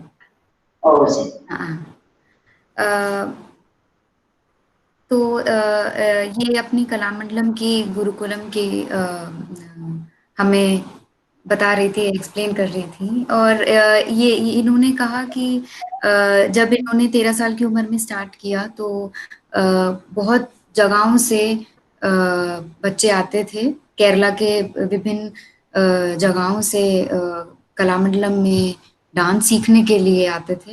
तो बहुत ही मदरली ट्रीटमेंट दिया जाता था. जो टीचर्स थे बहुत ही ज्यादा वार्म और मदरली थे. तो कुछ भी उनको पेन होता था, कुछ मेडिसिन चाहिए होते थे, तो वो हमेशा टीचर्स के पास जाते थे. तो हॉस्टल लाइफ थी, लेकिन बहुत ज्यादा कनेक्शन था, बहुत बॉन्ड था टीचर्स के साथ. तो की क्लासेस 5 बजे स्टार्ट हो जाती थी. 5 से इनकी म्यूजिक क्लास होती थी, क्लासिकल म्यूजिक क्लास होती थी. और 6 से 7 इनको ब्रेक मिलता था. उसके बाद 7 बजे फिर प्रैक्टिस शुरू हो जाती थी. डांस क्लासेस होती थी 10:30 तक. काफी रिगरस डांस क्लासेस होती थी. तो डांस में ये लोग कुचिपुड़ी सीखते थे. और इनको चंद्रिका कलामंडलम चंद्रिका जी ने और कलामंडलम लीलामणि टीचर ने कुचिपुड़ी सिखाया था. और उसके बाद 11:30 12:30 तक इनकी लिटरेचर की क्लास होती थी, साहित्य क्लास होती थी। तो इन्होंने ये भी मेंशन किया कि इसके बीच इनको जो स्टाइपेंड मिलता था ये फीस दे के नहीं बल्कि स्टाइपेंड लेके वहाँ पे पढ़ाई करते थे। और उसके बाद उनकी 1 से 2 लंच ब्रेक रहता था और फिर 2:30 से इनकी भरतनाट्यम की क्लासेस होती थी। ARR भास्कर जी ने इनको तंजावुर स्टाइल में सिखाया था। उसके बाद फिर से इनकी 5:30 to 6:30 इनका break होता था। उसके बाद फिर से इनकी म्यूजिक क्लास जाती थी और उसके बाद फिर से प्रैक्टिस होती थी। तो अभी जो कलामंडलम है वहाँ पे प्रॉपर फॉर्मल एजुकेशन है, लेकिन उस वक्त सिर्फ डांस हुआ करता था। तो और फिर उस टाइम पे मोहिनीअट्टम जो है वो इतना इम्पोर्टेंट नहीं था कलामंडलम में। मोहिनीअट्टम सिर्फ ट्यूसडे और फ्राइडे सिखाया जाता था, बाकी दिन सब कुचिपुड़ी भरतनाट्यम सिखाया जाता था और बहुत रिग्रेस होता था, रिग्रेस होती थी इनकी क्लासेस। वो बोल रही थी कि हमको डर लगता था कि हमको बाहर निकाल देंगे और अगर क्लास के बाहर निकाल देंगे तो ऑपोजिट में कथकली सिखाते हुए बॉयज होते थे, लड़के होते थे जो हमारा मजाक उड़ाते थे। तो उन सब चीजों के डर से हम बहुत ज्यादा रिग्रेसली और बहुत हार्ड वर्किंग थे। तो ये कहती हैं कि अगर इतनी इतनी पढ़ाई तो मैंने उससे पहले कभी नहीं की। इतनी पढ़ाई मैंने कलामंडलम में आके इतने हार्ड वर्क से कलामंडलम में ही पढ़ी हूँ। और ऐसे टीचर्स के वजह से, ऐसे टीचर्स जो इतने एनकरेजिंग थे, इतने इतने वार्म थे, इतने लविंग थे, इस वजह से इन्होंने इतनी हार्ड वर्क से पढ़ाई करी और सीखा डांस। और इनके सेकेंड ईयर में ही अरंगेटम मतलब कि जो डेब्यू परफॉर्मेंस है वो हुआ था। हालांकि अभी थर्ड ईयर में होता है, अभी उनका सेकेंड ईयर में ही हो गया था, बिकॉज वो बोलती हैं कि उस टाइम पे बहुत सारे स्टेज परफॉर्मेंसेस शुरू हो गए थे, बहुत जगहों में स्टेज परफॉर्मेंसेस शुरू हो गए थे। तो उन्होंने अरंगेटम करवाया, केरला कलामंडलम ने उनका अरंगेटम करवाया और फिर वो बहुत सारे परफॉर्मेंसेस के लिए जाती थी। और ये बोलती हैं कि स्टेज उनके लिए भगवान है और उनको बहुत बहुत एनर्जी मिलती थी स्टेज से। और कभी कभार अगर उनको अपॉर्चुनिटी नहीं मिलती थी, किसी और को अपॉर्चुनिटी दिया जाता था स्टेज परफॉर्मेंसेस के लिए, तो उनको काफी बुरा लगता था, वो रोती थी। बट फिर उनके जो टीचर्स हैं वो उनको समझाते थे कि सारी अपॉर्चुनिटी हम एक बच्चे को नहीं दे सकते, हम सभी को इक्वल अपॉर्चुनिटीज देना चाहते हैं। इस वजह से ऐसा रहा है उनका कलामंडलम का जो एक्सपीरियंस है। उन्होंने 32 इयर्स वहाँ पे बिताए हैं as a student and as a teacher. तो जो वो बोलती हैं कि कलामंडलम सत्यभामा जी इनकी बहुत बड़ी इंस्पिरेशन रही हैं, एक बहुत अच्छी टीचर रही हैं उनके लिए। तो वो बोलती हैं कि उनके देहांत होने के 4 महीने पहले तक वो उनकी स्टूडेंट रही हैं। और कभी भी उन्होंने ऐसे एक्सीलेंट, बहुत अच्छा किया, ऐसा कोई कभी भी एक राय नहीं देती थी कभी भी। हेमावती जी के जब उन्होंने 60 इयर्स में परफॉर्म किया, तब जाके कलामंडलम सत्यभामा जी ने उनको बोला कि अच्छा किया है। तो काफी क्रिटिकल भी रहते थे टीचर्स, काफी एनकरेजिंग भी थे और हमेशा अच्छा करने के लिए, बेटर करने के लिए उनको इंस्पायर किया जाता था, उनको बोला जाता था। तो जो इन्होंने अभी बोला उसका क्रक्स ये है अभी जो मैंने बोला आपको। तो नेक्स्ट क्वेश्चन मैं इनसे पूछती हूँ कि इन्होंने दक्षिण भारत की चारों कलाओं में इन्होंने अपना मास्टरी लिया है। तो क्या अंतर इन्होंने देखा है सारे आर्ट फॉर्म्स में, और इन्होंने मोहिनीअट्टम चूज करने का कैसे बनाया? तो ये क्वेश्चन होगा अब। नेक्स्ट क्वेश्चन, ടീച്ചറെ എനിക്ക് ചോദിക്കാനുള്ളത്, ഇപ്പോൾ ടീച്ചർ കുച്ചിപ്പുടി, ഭരതനാട്യം, കഥകളി, മോഹിനിയാട്ടം, അപ്പോൾ സൗത്ത് ഇന്ത്യയിലത്തെ എല്ലാ കലകളും ക്ലാസിക്കൽ ഡാൻസും ഒക്കെ പഠിച്ചു. അപ്പോൾ ടീച്ചർ എന്താ ഇപ്പോൾ അതിൽ ഡിഫറൻസ് ടീച്ചറിന് മനസ്സിലായിരിക്കണം? പിന്നെ അത് മാത്രമല്ല, മോഹിനിയാട്ടം ചൂസ് ചെയ്യാൻ കാരണം മോഹിനിയാട്ടത്തിന്റെ പ്രതി ഇഷ്ടായിട്ടാണോ, അതോ എന്താണ് അതിന്റെ ഒരു സ്പെഷ്യൽ റീസൺ വല്ലതും ഉണ്ടായിരുന്നു?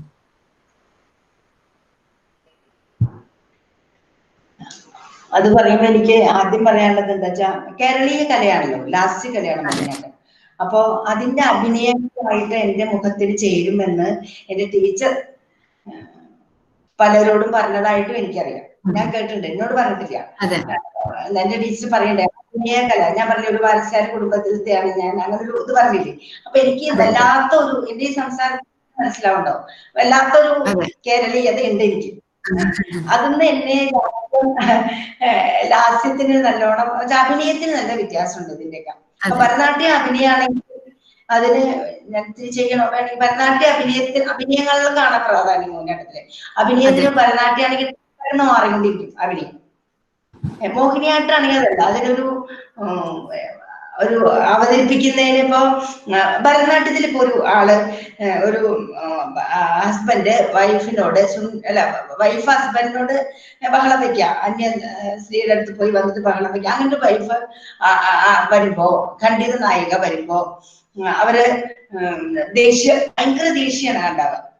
ആ ദേഷ്യം അവർക്ക് ലാസ്റ്റ് ലൈസം പോണവരെ ആ ദേഷ്യം. മോഹിനിയാട്ടം അങ്ങനെയല്ല, പരിഭവം, ദേഷ്യം കലർന്ന ഒരു സങ്കടം ഉണ്ടത്, അത് പരിഭവമാണ്. ഈ ഒരു പരിഭവമാണ്, ആ പരിഭവം മോഹിനിയാട്ടത്തിനേ ഉള്ളൂ. ഭരതനാട്യത്തിനോ അല്ലെങ്കിൽ കുച്ചിപ്പുടിക്കോ ഒന്നും ഉണ്ടെന്ന് എനിക്ക് തോന്നുന്നില്ല. കുച്ചിപ്പുടിക്ക് കുറെ കൊച്ചുകുട്ടികളെ കൊണ്ടുള്ള, കൃഷ്ണനെ കൊണ്ട് അങ്ങനെയൊക്കെയാണ്, അങ്ങനെയുണ്ട് കുറച്ച്. ഇത് അതും ലാസ്യമുണ്ട് കുച്ചിപ്പുടിയില്, അതിന് സ്പീഡുള്ള ലാസ്യം. മോഹിനിയാട്ടം വളരെ സ്ലോ ആയിട്ടാണ് വരുന്നത് അതിലത്തെ ലാസ്യം. അപ്പൊ ഇപ്പൊ ഈ ഒരു അടവെടുക്കുമ്പോഴേ, ഈ ഒരടവെടുക്കുക ഒളിഞ്ഞിട്ട് തന്നെയാണ് വരണത്. ഇപ്പൊ ഈ അടവൊക്കെ ഉണ്ട് കുട്ടിയില്, ഇതൊക്കെ ഒളിഞ്ഞിട്ടാണ് വരണത്. കുച്ചുടി എന്നെ പഠിപ്പിച്ചത് കലാമണ്ഡലം പത്മശ്രീ ക്ഷേമാവതി ടീച്ചറാണ്. അതങ്ങനെയാ വരുന്നത്. അപ്പൊ ആ അടവ് തന്നെ ഇത് ഈ ചെയ്യുന്ന അടവിന്റെ അടവുകളുടെ ഒപ്പം തന്നെ അത് ചെയ്യണം. നേരെ മറിച്ച് മോഹിനിയാട്ടത്തിനാണെങ്കിൽ സ്പീഡ് അടവ് പറയുന്നിടത്തുണ്ടെങ്കിലും ചെയ്യുന്നത് പതുക്കെയാണ്. ചെയ്യും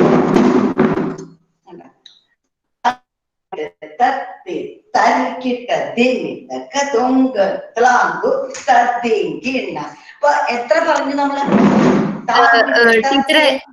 ടീച്ചറെ ഇതൊന്നും പറയാം അവരോട്. तो ये अभी डिफरेंसेस बता रही हैं हमें। तो इन्होंने मोहिनीअट्टम है वो लास्य है उसमें, लेकिन लास्य के साथ साथ स्पीड कम है एज अगेंस्ट कुचिपुड़ी में, जहाँ पे स्पीड है, लास्य है लेकिन स्पीड है काफी। तो इनको कुचिपुड़ी सिखाया था कलामंडलम शैमावती टीचर ने। तो वो अभी डिफरेंस बता रही हैं कि कैसे होता है। ടീച്ചർ കാണിച്ചോളൂ, ഞാൻ പറഞ്ഞത്. അതിപ്പോ ഇപ്പൊ ഈ താങ്കട തത്തി തരികിട തിമിതക ദോങ്കത്തിലാക്കി തത്തി തിണ്ണ എന്നുള്ളത് മോഹിനിയാട്ടത്തിൽ ചൊല്ലാണ്. അത് കുച്ചിപ്പുടി ഇങ്ങനെ വരും. മോഹിനിയാട്ടാകുമ്പോ ചൊല്ല് മാത്രമേ സ്പീഡുള്ളൂ. അടവ് വളരെ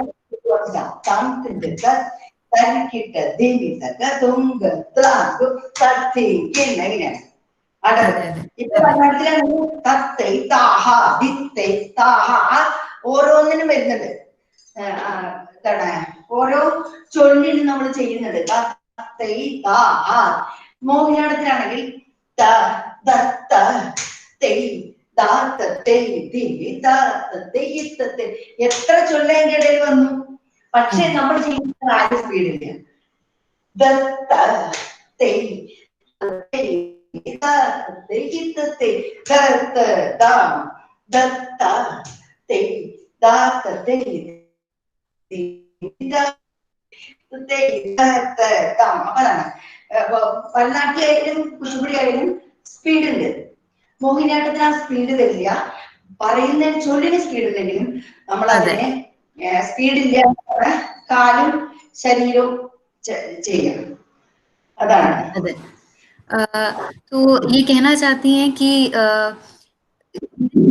मेजरली ये देखा है कि रिदम अगर स्पीड में है तो रिदम की स्पीड होने की वजह से उसके साथ जो मूवमेंट्स होते हैं, अड़गूज होते हैं, वो काफी फास्ट होते हैं कुचिपुड़ी और भरतनाट्यम में, वो इन सिंक होते हैं रिदम के। लेकिन मोहिनीअट्टम में स्पीड ज्यादा होने से भी अड़गूज जो हैं वो बहुत ही ज्यादा लास्ट से और बहुत ही स्लोली लिया जाता है। तो उन्होंने अभी वही डिफरेंस बताया भरतनाट्यम, कुचिपुड़ी और मोहिनीअट्टम में, कि लास्ट से होने के बावजूद स्पीड का जो फर्क है या मूवमेंट को दिखाने का जो फर्क है वो काफी रहता है तीनों आर्ट फॉर्म्स में. ടീച്ചറെ പറഞ്ഞോളൂ. ഇനി അഭിനയത്തിന്റെ കാര്യത്തിൽ അഭിനയം പറയട്ടെ. അതെ അതെ പറഞ്ഞോളൂ. അഭിനയത്തിന്റെ കാര്യത്തിൽ ഞാൻ പറഞ്ഞ പോലെ ഭരതനാട്യത്തിലാണെങ്കിൽ എന്താണ് യാഹി മാധവ എന്ന കഥ ആണെങ്കിൽ കൃഷ്ണൻ അന്യ സ്ത്രീകളുമായി ലഭിച്ച് വന്നിട്ടുള്ള ഒരു ഭാഗമാണ്. അത് കണ്ടിട്ട് ഭരതനാട്യത്തിലാണെങ്കിൽ ലാസ്റ്റ് പൊക്കോളൂ പറഞ്ഞിട്ട് ഇങ്ങനെ പോകണം, ഇങ്ങനെ പോകും. മോഹിനിയാട്ടാണെങ്കിൽ പൊക്കോളൂ എന്താ പൊക്കോളൂ കരഞ്ഞ് കാല് പിടിക്കും, എന്നെ ഉപേക്ഷിക്കരുത്. ലാസ്റ്റ് ആ നായിക തന്നെ വന്നിട്ട് കാല് പിടിച്ച് പറയാണ്, എന്നോട് ഇങ്ങനെ ചെയ്യരുത്, നിങ്ങൾ എന്തിനാ അങ്ങനെ ചെയ്ത്, അങ്ങനെ പറയുന്നു. അതാ പറഞ്ഞത്. കാരണം ഇങ്ങനെ ദേഷ്യപ്പെട്ടിട്ട് പോകാൻ ഒരു മലയാളി സ്ത്രീക്ക് ഞാൻ പറയുന്നതാണ്, ഇങ്ങനെ ദേഷ്യപ്പെട്ട് ഹസ്ബൻഡിനോട് ഇങ്ങനെ ദേഷ്യപ്പെട്ട് പോകാനുള്ള ഒരു മാനസിക അവസ്ഥയല്ല മലയാളികൾക്ക്. അതാണ് നർത്തകിയും കൂടെ നമ്മൾ കാണിക്കണം. കാരണം ലാസ്റ്റ് കാലം പിടിക്കുകയാണ്. നമ്മള് കൃഷ്ണനോടാണ് കാലം വെച്ച് പോണ, അയ്യോ ഞാൻ ഇത്രയും ഇതായിട്ട് കൃഷ്ണനോടല്ലേ ഞാൻ ഇതൊക്കെ പറഞ്ഞത്, എന്നോട് ക്ഷമിക്കണം, എന്റെ ഇതുകൊണ്ടാണ് നീ അങ്ങനെ ചെയ്യല്ലേ പറഞ്ഞ് കാലം പിടിക്കുക ചെയ്യുന്നത്. അത് മോഹിനിയാട്ടത്തിലെ ഭദ്രമുണ്ട്, ഭരതനാട്യത്തിലെ ഭദ്രമുണ്ട്. രണ്ടും അത് ഭയങ്കര വ്യത്യാസമായിട്ട് തോന്നാം. ഭരതനാട്യത്തിൽ ടക്ക് കഴിഞ്ഞു. അപ്പൊ കുച്ചിപ്പുടിയിലും അങ്ങനെ തന്നെയാണോ? അങ്ങനത്തെ ഒരു ഭാവം അങ്ങനെയാണ് കണ്ടിരിക്കുന്നത്. ലാസ്റ്റ് വന്ന് സങ്കടം പറഞ്ഞ് കാല് പിടിക്കുന്നത് ഈ മോഹിനിയാട്ടത്തിൽ തന്നെയുള്ളൂ. അത് ഈ പരിഭവം മോഹിനിയാട്ടത്തിലേ ഉള്ളൂ. സങ്കടം കലർന്ന, സത്യഭാമ പറയും, സങ്കടം കലർന്ന ദേഷ്യമാണ് നർത്തകിക്ക് മോഹിനിയാട്ടത്തിൽ. ഭരതനാട്യം കുച്ചിപ്പുടിയിൽ അങ്ങനെയാണെന്ന് എനിക്ക് തോന്നുന്നില്ല. ഇത് സങ്കടം കലർന്ന ദേഷ്യം. കുച്ചിപ്പുടിയിലെ ഭരതനാട്യത്തിലുള്ള ഇതല്ലേ, ഇതൊന്നും സങ്കടമല്ല, ദേഷ്യം വന്ന. മോഹിനിയാട്ടത്തിൽ ഒരിക്കലും അത് ചെയ്യില്ല, ഈ സാധനം ചെയ്യില്ല. तो ये कहना चाहती है अभिनय का जो डिफरेंसेस इन्होंने ऑब्जर्व किया है वो ये है कि जैसे एक सिचुएशन इन्होंने बताया, जैसे कृष्णा और राधा का सिचुएशन है या हस्बैंड वाइफ का एक वो है, और एक जो वाइफ है वो बहुत गुस्सा है अपने हस्बैंड से। तो ऐसे एक सिचुएशन में भरतनाट्यम या कुचिपुड़ी में द वाइफ वॉक्स अवे, वो गुस्सा हो जाती हैं और वो चली जाती हैं।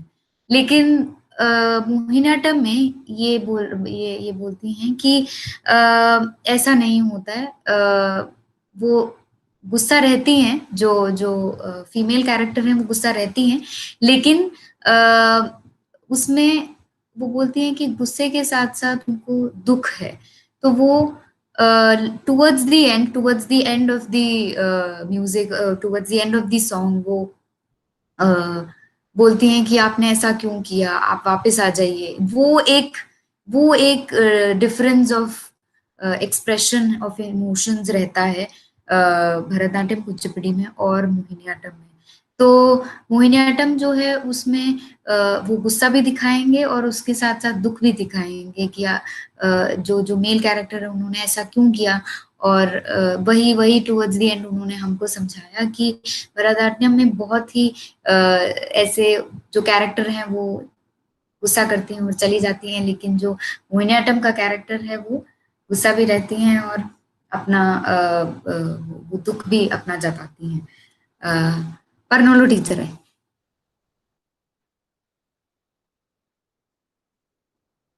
ഹലോ ഹലോ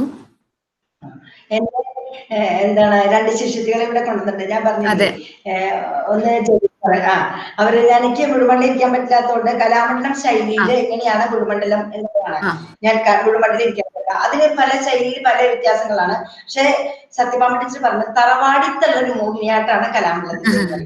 കാരണം ഒരു മലയാളി ഒരു ഓവറായിട്ട് നമ്മള് ഈ ശരീരത്തിന്റെ താഴെയുള്ള ഭാഗങ്ങൾ അശ്ലീല ഭാഗങ്ങൾ ചലിപ്പിക്കരുത് എന്നാണ് ടീച്ചർ പറഞ്ഞിരിക്കുന്നത്. വള്ളത്തോട് പ്രശ്നം അങ്ങനെയാണ് മോഹിനിയാട്ടം കലാമണ്ഡലത്തിൽ ആക്കി തീർത്തിരിക്കുന്നത്.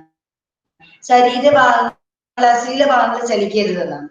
അപ്പോ അതാടാൻ പാടില്ല.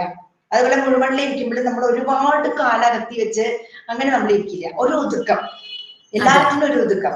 അപ്പൊ ഈ ജെനിഫറിനോട് ബുദ്ധിമുട്ട് വയ്യാത്തോണ്ടേ ജെനിഫർ എനിക്കിതിനു വേണ്ടി ഹെൽപ്പ് ചെയ്ത തായ്വാനിലെ മിയു, തായ്ലൻഡിലെ മിയു, ഇവരൊക്കെ അവർക്കൊക്കെ ഞാൻ അമ്മ പോലെയാണ്. അതുകൊണ്ടാണ് കുറെ ഫോറിനേഴ്സ് ടീച്ചർ ഇതിപ്പോ ഫുൾ സിറ്റിംഗ് അല്ലേ? ഫുൾ സിറ്റിംഗ് ഉള്ള പോസ് അല്ലേ ഇത്? അതോ ഹാഫ് സിറ്റിംഗ് എങ്ങനെയാണത്? അതൊന്ന് കാണിച്ചു കൊടുക്കാം എങ്ങനെയാണ് മുഴുമണ്ഡലം മോഹിനിയാട്ടത്തിന്റെ അരമണ്ഡലം അതൊക്കെ. ശരി ശരി. So now she will demonstrate differences in the movements.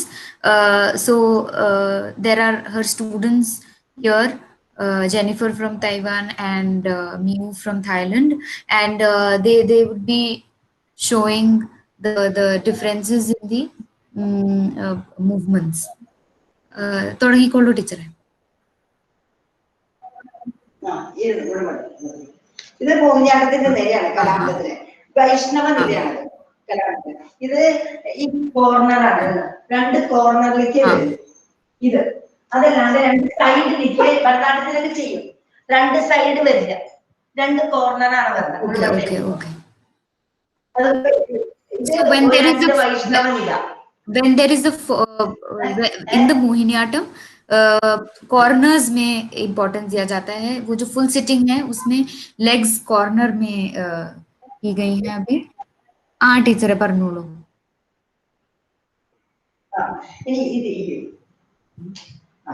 ഇങ്ങനെ ഇരിക്കുമ്പോഴും നമ്മള് ഇത് കോർണർ തന്നെയാണ്. ഇത് കുറച്ച് അല്ലാതെ ഇങ്ങനെ വെച്ച് നമ്മൾ ഇരിക്കില്ല, കുറച്ച് കോർണറാണ് എങ്കിലേ ഒതുക്കം വരുള്ളൂ, ഒതുക്കം വരുള്ളൂ. അങ്ങനെയാണ് വരുന്നത് മോഹിനിയാട്ടത്തില് ഇരിക്കുമ്പോ.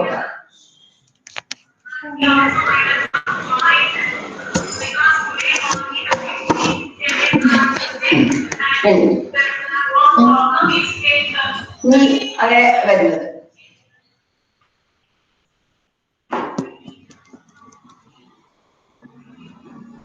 ഇനി ഒരു ഒന്നോ രണ്ടോ അടവുകൾ മോഹിനിയാട്ടത്തിന്റെ ഇത് ചെയ്യും. അത് ഈ അരക്കാട്ട വെച്ചുള്ള അടവ് എങ്ങനെയാ വരിക എന്നുള്ളത് കാണിക്കും കുറച്ച്. കാരണം ഈ സൈഡ് ഇങ്ങനെ പോവാനേ പാടില്ല ഒരിക്കലും മോഹിനിയാട്ടം.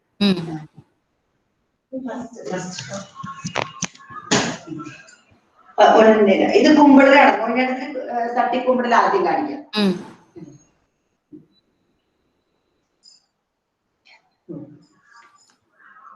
ടീച്ചറെ ഇന്റർനെറ്റ് കുറച്ച് ഇങ്ങനെ പ്രശ്നമാവുന്നുണ്ട് തോന്നുന്നു. എനിക്ക് മൂവ്മെന്റ് ശരിക്കും കാണാനില്ല. അപ്പൊ വീണ്ടും ഒന്ന് കാണിച്ചു തരാൻ പറ്റും? ഇന്റർനെറ്റ് ഏത് ഈ ഇപ്പൊ ചെയ്തതോ? അതെ അതെ അതെ അതെ. ഇത് ഇനി മുമ്പോട്ട് കാണിക്കുന്നത് മോഹിനിയാട്ടത്തിന്റെ തൊഴിലാണ്.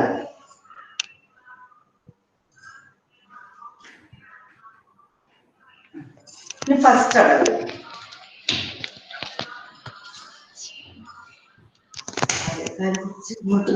കോർണർ.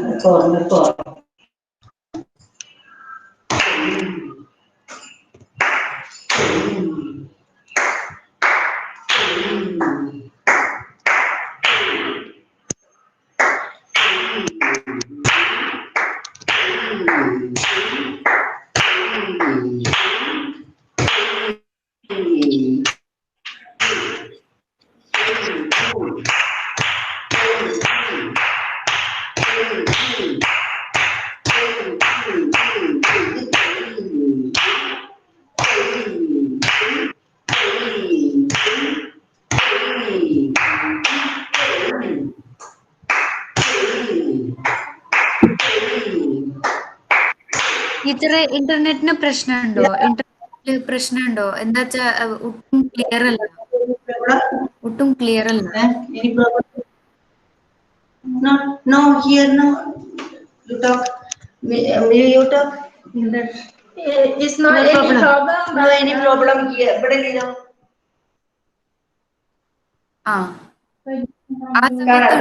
ആ സമയത്ത് ഉണ്ടായിരുന്നു. ഇപ്പൊ അത്ര ഇല്ല. പക്ഷെ കുറെ പേര് ഗ്രൂപ്പിൽ പറഞ്ഞു. അതെ അതെ അതെ അതെ. അപ്പൊ ഇവിടെ വെച്ചാ മതി.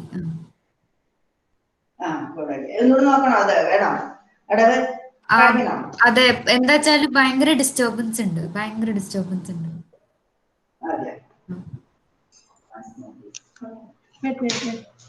Setting because cannot see all. ശരിയാണോ? ആ ടീച്ചറെ, പക്ഷെ ഭയങ്കര വീഡിയോ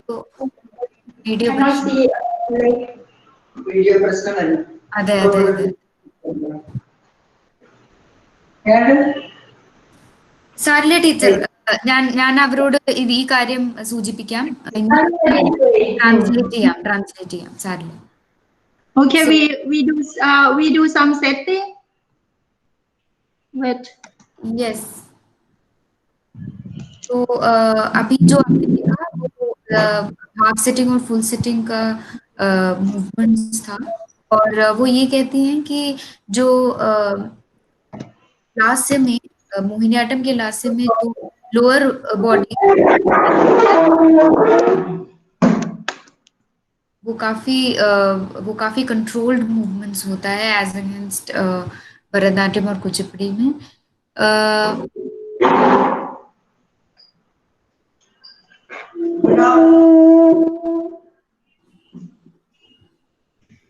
ടീച്ചർ സ്റ്റാർട്ട് ചെയ്തോളൂ.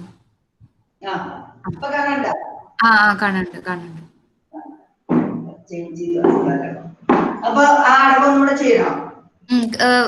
പെട്ടെന്ന് ചെയ്തോളൂ, ടൈം അത്ര ഇല്ല, അപ്പൊ പെട്ടെന്ന് ചെയ്തു.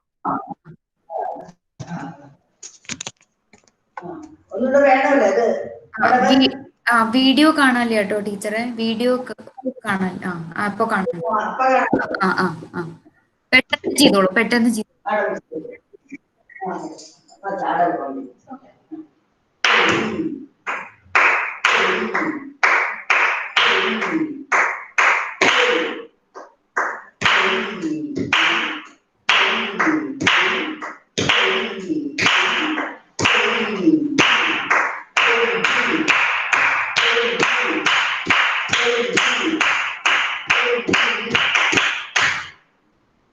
ഇങ്ങനെ 3 കാലം, ഈ ഒരു അടവിന് മാത്രമേ 3 കാലം എടുക്കുള്ളൂ. ബാക്കി എല്ലാ അടവുകളും 2 കാലം വരെ പഠിപ്പിക്കുന്നു. ഓ ശരി. So this is the movement जिसमें 3 आवर्तन में किया, बाकी सारे मूवमेंट्स में सिर्फ आवर्तन का उपयोग होता है. ഇനി ടീച്ചറെ ഞാൻ വേറൊരു ക്വസ്റ്റ്യൻ ചോദിക്കാം. എന്താ വെച്ചാല് ടീച്ചർ ഇപ്പൊ ഇത്ര ടീച്ചറുടെ ഇതില് ഒരു യുണീക്നെസ് എന്താ ഉണ്ടായിരിക്കണം, ടീച്ചറുടെ കോൺട്രിബ്യൂഷൻ ഉള്ളത്, അതൊന്ന് നമുക്ക് അറിയാൻ പറ്റുമോ? അതൊന്ന് ഞാൻ ട്രാൻസ്ലേറ്റ് ചെയ്യാം അവരോട് ആദ്യം. അത് കഴിഞ്ഞിട്ട്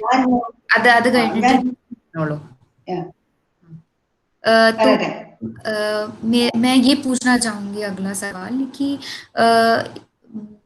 इनका हमने देखा है कि इतना अभी प्रसन्ना जी ने भी बताया हमको, लेकिन हम डिटेल में जानना चाहेंगे कि आपका योगदान क्या रहा है मोहिनीअट्टम में, क्या योगदान रहा है? പറഞ്ഞോളൂ ടീച്ചറെ. ഞാൻ എൻ്റെ ഇതായിട്ട് എൻ്റെ അച്ഛനൊരു സംസ്കൃത പണ്ഡിതനായോണ്ട് എനിക്ക് എഴുതാനുള്ളത് പറഞ്ഞു തന്നിട്ടുണ്ട്. ആദ്യത്തെ വർണ്ണം ഉദ്രാഹരണം എൻ്റെ അച്ഛനാണ് കൂടെ നിന്ന് എഴുതിപ്പിച്ചിരിക്കുന്നത്. ഞാൻ അതില് സംസ്കൃതവും മലയാളവും ഒക്കെ കൂടി ചേർന്നിട്ടാണ് അത് ഉണ്ടായിരിക്കുന്നത്. അതുപോലെ തന്നെ മലയാളത്തിൽ തന്നെ ഒരു 19 വർണ്ണങ്ങൾ ഞാൻ ചിട്ടപ്പെടുത്തിയിട്ടുണ്ട്. അതില് പേരെടുത്തത് ഉഷാ ചിത്രലേഖയാണ്. ഉഷാ ചിത്രലേഖ എന്ന വർണ്ണം ഞാൻ ചിട്ടപ്പെടുത്തുമ്പോ ഇതില് എന്താണ്, ഞാൻ സംഗീത അക്കാദമിയുടെ അവാർഡ് കിട്ടിയപ്പോ അതാണ് കളിച്ചിരിക്കുന്നത്. പിന്നെ ഓമനത്തിങ്കൾക്ക് ഉണ്ടാവും. ഇതെല്ലാം ഞാൻ ലോകധർമ്മിയിലാണ് ചെയ്യാറ്. ഏതൊരാൾക്കും ഉഷാ ചിത്രലേഖ 2 ഫ്രണ്ട്സ് കൂടി ചെയ്യണം, അതിന് ചെയ്യണം വിചാരിച്ച സമയമില്ലല്ലോ. ഇവിടെ അല്ല രണ്ട് ഫ്രണ്ട്സ് കൂടി വർത്താനം പറയാൻ നമുക്ക് മനസ്സിലാവും ഉഷാരത്തില് അത് ഒരു കുട്ടിയെ എടുക്കുകയാണെന്നുള്ള ആൾക്ക് മനസ്സിലാവും. അതൊക്കെ ലോകധർമ്മി കൂടുതൽ ചെയ്തുകൊണ്ടാണ് ഞാൻ എല്ലാം ചെയ്യാറ്. പിന്നെ ഞാൻ ചിട്ടപ്പെടുത്തിയിൽ ഏറ്റവും ഒരു ദൈവദശകം എന്നൊരു കൃതിയാണ്. ഞാൻ പറഞ്ഞ 1500 കുട്ടികളായിട്ട് 2018 അത് ഗിന്നസ് റെക്കോർഡായിരുന്നു. പിന്നെ അതിലധികം കുട്ടികൾ വരുമ്പോ മാറുള്ളത്. അപ്പോ അത് ഞാൻ ചിട്ടപ്പെടുത്തി എന്താ വെച്ചാൽ അതിൽ ഏറ്റവും പ്രശ്നം എനിക്ക് ഉണ്ടായെന്താ വെച്ചാൽ നമ്മളെല്ലാം ദൈവങ്ങളോടാണ് ചെയ്യുന്നത്. അത് കാരണം ദൈവങ്ങളുടെ മുദ്രകൾ നമുക്ക് ധാരാളം ഉണ്ട്. പക്ഷേ ഇതില് ദൈവം എന്ന് പറഞ്ഞത് ഇപ്പൊ ഈ കൊറോണ കാലത്ത് നമുക്ക് തോന്നുന്ന അതേ അവസ്ഥയാണ്. ദൈവം എന്ന് പറഞ്ഞത് എന്താണ് പ്രകൃതിയാണ് എന്നാണ് ശ്രീനാരായണ ഗുരുവിന്റെ ദൈവം പ്രകൃതിയാണ്. കടലും മഴയും ഒക്കെ ദൈവമാണ്. നമ്മുടെ മനസ്സിലെ പരമാത്മാവിനെയാണ് നമ്മളത് പറയുന്നത്. അങ്ങനെ ഒരു മുദ്ര നമ്മൾ ഉണ്ടാക്കും. അപ്പൊ അങ്ങനെ ഒരു അവസ്ഥയിലാണ് ഞാൻ ചിട്ടപ്പെടുത്തിയത്. 1500 കുട്ടികൾ കളിച്ചു. അത് 104 ഭാഷകളിലേക്ക്, പ്രത്യേകത എന്ന് വെച്ചാൽ 104 ഭാഷകളിലേക്ക് അത് തർജ്ജമ ചെയ്തിട്ടുണ്ട്. ഗിരീഷ് ഉണ്ണികൃഷ്ണൻ എന്ന് പറഞ്ഞൊരു പത്രപ്രവർത്തകൻ. അദ്ദേഹത്തിന് എന്നെ വിളിക്കാൻ തോന്നി ഇത് കമ്പോസ് ചെയ്യാന്നുള്ളത് എനിക്ക് ഏറ്റവും വലിയൊരു ഭാഗ്യം. കാരണം എനിക്ക് ആ കൃതി വളരെ അത്ഭുതമായിട്ട് തോന്നി. കാരണം ഞാൻ ഇത്രയും കാലം കൃഷ്ണനെയും ശിവനെയും ഒക്കെ അവിടെ അങ്ങനെ മുദ്ര പിടിക്കാനില്ല. കടലും ദൈവവും എന്താണ് മലയും എല്ലാം ഒന്നാണ്, പരമാത്മാവാണ് ഇതില്. അങ്ങനെ ഒരു അവസ്ഥയാണ്. അത് ഒരുപാട് വിന്യസ് ചെയ്യണം. 12 മിനിറ്റേ പാടുള്ളൂ. അതുകൊണ്ട് അങ്ങനെയാണ് ചിട്ടപ്പെടുത്തി. അതൊരു വലിയ അനുഭവമായിരുന്നു. അതിപ്പോ എന്താ ടീച്ചറെ ചെയ്ത് ഇവര് ഗിരീഷ് ഉണ്ണികൃഷ്ണൻ 104 ലാംഗ്വേജില് ട്രാൻസ്ലേറ്റ് 104 ഭാഷകളില്, ലോകത്തിലുള്ള എല്ലാ ഭാഷകളിലും 104 ഭാഷകളില് അതിനെ തർജ്ജമ. അതിന് ഗിന്നസ് ആണ്. അതിന്റെ കൂടെയാണ് ഞങ്ങൾ ഈ കളിച്ചത്. കൊടുങ്ങല്ലൂർ മൈതാനത്തില് 1500 കുട്ടികളെ ചെയ്തു. ഷാർജയിൽ ഇപ്പൊ കഴിഞ്ഞ കൊല്ലം ചെയ്തു കുട്ടികളായിട്ട്. അത്രയും മൈതാനത്തെ ചെയ്യാൻ പറ്റുള്ളൂ. അങ്ങനെയാണ് അത് ലോകത്തിനോടൊരു സന്ദേശമാണ്. ഈ കൊറോണ കാലത്ത് അതെ എനിക്ക് ചോദിക്കാനുള്ളത് ഇതിന്റെ പേരെന്തായിരുന്നു ഈ കോമ്പോസിഷന്റെ ടീച്ചർ ദൈവദശകം കൃതിയാണ് ശ്രീനാരായണ ഗുരുവിന്റെ. അതെ ശരി ടീച്ചർ പറഞ്ഞോളൂ. ദൈവദശകം എന്ന് പറഞ്ഞ ശ്രീനാരായണ ഗുരുവിന്റെ ഒരു കൃതിയാണ്. അപ്പൊ ഞാൻ പലതും ചിട്ടപ്പെടുത്തിയിട്ടുണ്ടെങ്കിൽ ഇതിനു വേണ്ടി ഞാൻ ഈ അടുത്താണ് ഞാനത് ചെയ്ത് 2 കൊല്ലം മുമ്പ്. അപ്പൊ അതിനെനിക്ക് പിന്നീടും വർണ്ണങ്ങളൊക്കെ ഞാൻ ചിട്ടപ്പെടുത്തി. പക്ഷെ ഇതിനു വേണ്ടിയിട്ട് ഞാൻ അതിലൊരു ശൈലജ മാഡം ബോംബെയിലുള്ളതാണ്. അവരെനിക്ക് അതിന്റെ അർത്ഥങ്ങൾ ഇതൊക്കെ പറഞ്ഞുതരാനൊക്കെ വേണ്ടി വന്നു. എനിക്ക് എന്ത് ചിട്ടപ്പെടുത്തുമ്പോഴും ഇവിടെ നിന്ന് എനിക്ക് പറഞ്ഞുതരാൻ ബാലസുബ്രഹ്മണ്യൻ എന്ന് പറഞ്ഞ കലാമണ്ഡലത്തിലെ ആശാനാണ് എല്ലാറ്റിനും. പിന്നെ ഓർക്കസ്ട്രക്കാര് രാജേന്ദ്രൻ, അംബിക പാട്ട്, രാജേന്ദ്രൻ വയലിൻ, പിന്നെ കൃഷ്ണകുമാർ, ശിവദാസ് മൃദംഗം, ഇവരുടെയൊക്കെ മൃദംഗാണ്. ഇവരൊക്കെ എന്റെ ഓർക്കസ്ട്ര പരിപാടിക്കുള്ളവരാണ്. ഇടയ്ക്ക കലാമണ്ഡലം ഉണ്ണികൃഷ്ണൻ, ഇവരൊക്കെ എന്റെ ആത്മാർത്ഥമായിട്ടുള്ള ആൾക്കാരാണ്. ഞാൻ ഉയർന്ന് കാണാൻ ഇഷ്ടമുള്ള ആൾക്കാരാണ്. അപ്പൊ അവരുടെ അഭിപ്രായങ്ങൾ ഞാൻ ഇതിലെടുക്കും. ഞാൻ ഓർക്കസ്ട്രക്കാരെ എന്ത് പറഞ്ഞു അതും കൂടി പരിഗണിക്കുന്ന ഒരാളാണ് ഞാൻ. ഞാൻ ചെയ്യുന്നത് ശരിയാണെന്ന് ഞാൻ വെക്കാറില്ല. പലപ്പോഴും രാജേന്ദ്രനെ ടീച്ചർ അഭിനയം അവിടെ കട്ടായി പോകുമെന്നൊക്കെ പറയും. അപ്പൊ അതൊക്കെ ഞാൻ എന്റെ മനസ്സിൽ ഇന്നും ഉണ്ട് അർത്ഥം. അതാണ്. അപ്പൊ ഇത് ഞാൻ പറയാം ടീച്ചറെ, ഇത് പറയാം. सो इनका कहना है कि इन्होंने इनके पापा के नेतृत्व में, इन्होंने पिताजी के नेतृत्व में इन्होंने काफी कॉम्पोजिशंस किए थे, कोरियोग्राफीज किए थी. और इन्होंने 19 वर्णम को उनका कोरियोग्राफीज किए थे, बनाए थे. और जिसमें से एक उषा चित्र लेखना इज बेसिकली संवाद है 2 फ्रेंड्स के बीच में. और एक मदर चाइल्ड रिलेशनशिप के बारे में. तो ये बहुत लोकधर्मी है एज अगेंस्ट नाट्य धर्मी. तो इनका जो कंट्रीब्यूशन रहा है वो ये है कि बहुत लोकधर्मी है, ताकि लोगों को समझ में आए, बहुत आसानी से लोगों के अंदर उतर जाए. इस वजह से इन्होंने लोकधर्मी का यूज किया है अपने मोहिनीअट्टम में.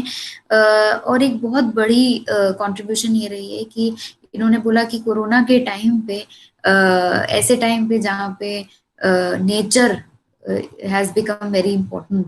तो इन्होंने एक श्री नारायण गुरु जी उनका एक वर्क था देव दशकम बोल के, उसके ऊपर उन्होंने एक कोरियोग्राफी करी थी और 1001 स्टूडेंट्स के साथ इन्होंने एक मैदान में परफॉर्म किया था। और ये इस कोरियोग्राफी की ये खासियत थी कि इसमें कोई भी गॉड्स एंड गॉडेसेस की कोई मुद्रा नहीं थी। सारी जो मुद्राएं थी वो सी को लेकर, पेड़ पौधों को लेकर, ये ऐसी मुद्राएं उसमें उपयोग करी थी। तो और गिरीश उन्नीकृष्णन बोल के एक मीडिया पर्सन है, उन्होंने ये 104 लैंग्वेजेस में ट्रांसलेट करने के लिए इनकी बहुत मदद करी थी। और उनके बच्चों के साथ साथ, उनके स्टूडेंट्स के साथ साथ इनकी जो ऑर्केस्ट्रा टीम है, बाला सुब्रमण्यम जैसे लोग और शिवदास जैसे लोग, कलामंडलम उन्नीकृष्णन जैसे लोग, उनका भी इनके लिए बहुत बड़ा सपोर्ट रहा है। और ये कहती हैं कि ये लोग इतने इम्पोर्टेंट है कि वो भी बहुत सारे कॉन्ट्रीब्यूशन, बहुत सारे आइडियाज देते हैं ऐसे कोरियोग्राफीज करने में, और उनकी ऊंचाइयों को देखने में वो भी बहुत ज्यादा खुश रहते हैं और बहुत एनकरेजिंग रहते हैं, ऐसा इनका कहना है। ടീച്ചറെ ഇനി ഒരു ലാസ്റ്റ് ക്വസ്റ്റ്യൻ ഞാൻ ചോദിക്കണ്ടോ? കേൾക്കാല്ല? Music okay. അംബിക ടീച്ചറെ ആണ് എനിക്ക് വളരെയധികം ഹെൽപ്പ് ചെയ്യാറില്ലേ. ആ പേര് പറഞ്ഞില്ലേ തോന്നുന്നുണ്ട് എനിക്കത്. എന്താണ്, ആരൊക്കെയാണ്? അംബിക ടീച്ചറും അംബിക ടീച്ചർ മ്യൂസിക് HOD ആണ് കലാമണ്ഡലത്തിലെ. അംബിക ടീച്ചർ അവര് എനിക്ക് ഹെൽപ്പാണ്. कलामंडलम अंबिका जी हैं, HOD हैं म्यूजिक डिपार्टमेंट की कलामंडलम में। तो उनका भी बहुत बड़ा कंट्रीब्यूशन रहा है इनके कॉम्पोजिशंस के लिए, इनके कोरियोग्राफीज के लिए। तो वो ये बोलना चाहती थी कि शायद मिस आउट हो गया मेरे से, और मिस आउट हो भी गया था। तो काफी कंट्रीब्यूशन रहा है उनका इनके कोरियोग्राफीज में। तो ടീച്ചറെ എനിക്ക് ചോദിക്കാനുള്ളത് ലാസ്റ്റ് ക്വസ്റ്റ്യൻ ആണ് ചോദിക്കാനുള്ളത്. ഇങ്ങനത്തെ ടൈമില് ഈ നമ്മളുടെ യങ് ജനറേഷൻ ഒരു മെസ്സേജ് എന്തായിരിക്കും ടീച്ചറുടെ? അപ്പൊ അതൊന്ന് ഞാൻ ട്രാൻസ്ലേറ്റ് ചെയ്യാം, ക്വസ്റ്റ്യൻ ഒന്ന് ട്രാൻസ്ലേറ്റ് ചെയ്യാം. तो लास्ट क्वेश्चन ये रहेगा मेरा, तो कि हमारी युवा पीढ़ी के लिए हैमावती जी का क्या मैसेज है, क्या बोलना चाहेंगे? പറഞ്ഞോളൂ ടീച്ചർ. എനിക്ക് പറയാനുള്ളത് എന്താ വെച്ചാൽ ഇന്നത്തെ കുട്ടികള് പ്രശസ്തിക്ക് വേണ്ടി ഓടി നടക്കുകയാണ്. ഓരോന്നും ചെയ്ത് പ്രശസ്തി വേടാൻ വേണ്ടിയിട്ട്. അതിന്റെ ആവശ്യമില്ല. നമ്മൾ കലയെ ആത്മാർത്ഥമായിട്ട് സ്നേഹിച്ചാൽ, കല എന്നല്ല എന്ത് തൊഴിലിനെയും നമ്മൾ ആത്മാർത്ഥമായിട്ട് സ്നേഹിച്ചു എങ്കിൽ അവിടെ ഈശ്വരനുണ്ട്. ആ ഈശ്വരൻ നമ്മളെ കാക്കും. അതെനിക്ക് പറയാനുള്ളത്. പ്രശസ്തിക്ക് വേണ്ടി ഓടി നടന്ന് എന്തെങ്കിലുമൊക്കെ കാണിച്ച് അങ്ങനെ ചെയ്യരുത് എന്നാണ് എനിക്ക് പറയാനുള്ളത്. പിന്നെ ഏതൊരു ചെറിയ കുട്ടി പറഞ്ഞാലും, ഞാൻ എൻ്റെ സ്റ്റുഡൻസിന്റെ അടക്കം ആദ്യം ഞാൻ പഠിക്കണ സ്റ്റേജ് ചെയ്യുന്നതിന് മുമ്പ് ഞാൻ പുതിയൊരു വിന്യാസം ചെയ്യുകയാണെങ്കിൽ എൻ്റെ സ്റ്റുഡൻസിന് കാണിച്ചു കൊടുക്കും. ഞാൻ എൻ്റെ കളരിയിൽ നാളെ പരിപാടിയാണെങ്കിൽ ഇന്ന് കളരിയിൽ കാണിക്കും. ഞാൻ കാര്യം ചെയ്യാം, നിങ്ങളത് മനസ്സിലാക്കുന്നുണ്ടോ എന്നറിയാൻ വേണ്ടിയിട്ട്. അപ്പൊ ഞാൻ ഉണ്ണികൃഷ്ണൻ ഇങ്ങനെ ഭരതനാട്യമൊക്കെ ചെയ്യാറുണ്ട്. ഉണ്ണികൃഷ്ണൻ വെണ്ണ എടുത്തിട്ട് ഉറിയിൽ തൂങ്ങിയിട്ട് ആടിയ സമയം ഞാൻ ശരിക്കും അതവിടെ കാണിക്കുമ്പോ കുട്ടികൾ എന്നോട് പറയും, ടീച്ചർ ഇതല്ലേ ചെയ്തതെന്ന്. അപ്പൊ പിന്നെ ടീച്ചർ ഞാൻ ചെയ്യുന്ന ഗോഷ്ഠികള്, സ്റ്റേജിൽ ചില ഗോഷ്ഠികളൊക്കെ നമുക്ക് വരും. അതെല്ലാം ആര് പറഞ്ഞാലും നമ്മൾ സമ്മതിക്കണം. ഓർക്കസ്ട്രക്കാരാണ് എനിക്ക് എന്നും സഹായം ഉണ്ടാവാറ്. അല്ലെങ്കിൽ എന്റെ സ്റ്റുഡൻസ്. ഹലോ ഹലോ പറയട്ടെ. പറഞ്ഞോളൂ. അപ്പൊ മുമ്പിലിരിക്കുന്ന കുട്ടികളെ എന്ന് ഞാൻ കലാമണ്ഡലം പുത്തമ്പലത്ത് ചെയ്യുമ്പോൾ മുമ്പിൽ കുട്ടികളുണ്ടാവും. അവരോട് ഞാൻ പറയും, നന്നായി എന്നുള്ളതല്ല പറയണ്ടത്, എന്റെ ചീത്ത എന്താണ് അത് പറഞ്ഞു എങ്കിൽ മാത്രമേ എനിക്ക് ഉയർച്ചയുള്ളൂ. അത് ഇന്നത്തെ കുട്ടികൾക്ക് പറയാനുള്ളതാണ്. ഹെഡ് വെയിറ്റ് ഇല്ലാണ്ട് നമ്മുടെ സാധാരണ നിഷ്കളങ്കമായിട്ട് ചെയ്യുകയാണെങ്കിൽ ഈശ്വരൻ നമ്മുടെ കൂടെയുണ്ട്, ഉയർച്ച നമ്മുടെ കൂടെ വരും. ഞാൻ ഒരു തരത്തിലും ഉയർച്ചയ്ക്ക് വേണ്ടി പ്രയത്നിച്ചിട്ടുള്ള ആളല്ല. അത് ഈ കേരളത്തിൽ ഒക്കെ അറിയാം. तो इनका ये कहना है कि अहम रख के नृत्य करना या फेम के लिए नृत्य करने की आवश्यकता नहीं है। तो अभी भी जब परफॉर्म करती हैं ये, तो अपने बच्चों के सामने एक दिन पहले बच्चों के सामने, अपने स्टूडेंट्स के सामने हमेशा परफॉर्म करती हैं और ये कहती हैं कि मेरे को उसमें अच्छाई नहीं, उसके लिए क्रिटिकल होना जरूरी है। तो वो क्रिटिसिज्म लेना पसंद करती हैं, या उसमें जो डिटेल्स हैं, अगर कुछ गलत लग रहा है बच्चों को या स्टूडेंट्स को या व्यूअर्स को, तो वो ये जानना चाहेंगी कि क्या बेटर कर सकते हैं। इस उम्र में भी वो ये बोलती हैं कि वो अपने स्टूडेंट्स के सामने परफॉर्म करती हैं। तो वो आज की युवा पीढ़ी को ये बोलना चाहती हैं कि अहम रख के या फेम के लिए वो नृत्य को परस्यू ना करें, और इनोसेंस रख के बिल्कुल निष्कलंक होके, ऐसा उन्होंने वर्ड यूज किया है, निष्कलंक होके बिल्कुल हमको किसी भी चीज में, नृत्य हो किसी भी चीज में, हमको आगे बढ़ना चाहिए, ऐसा ये कहती हैं।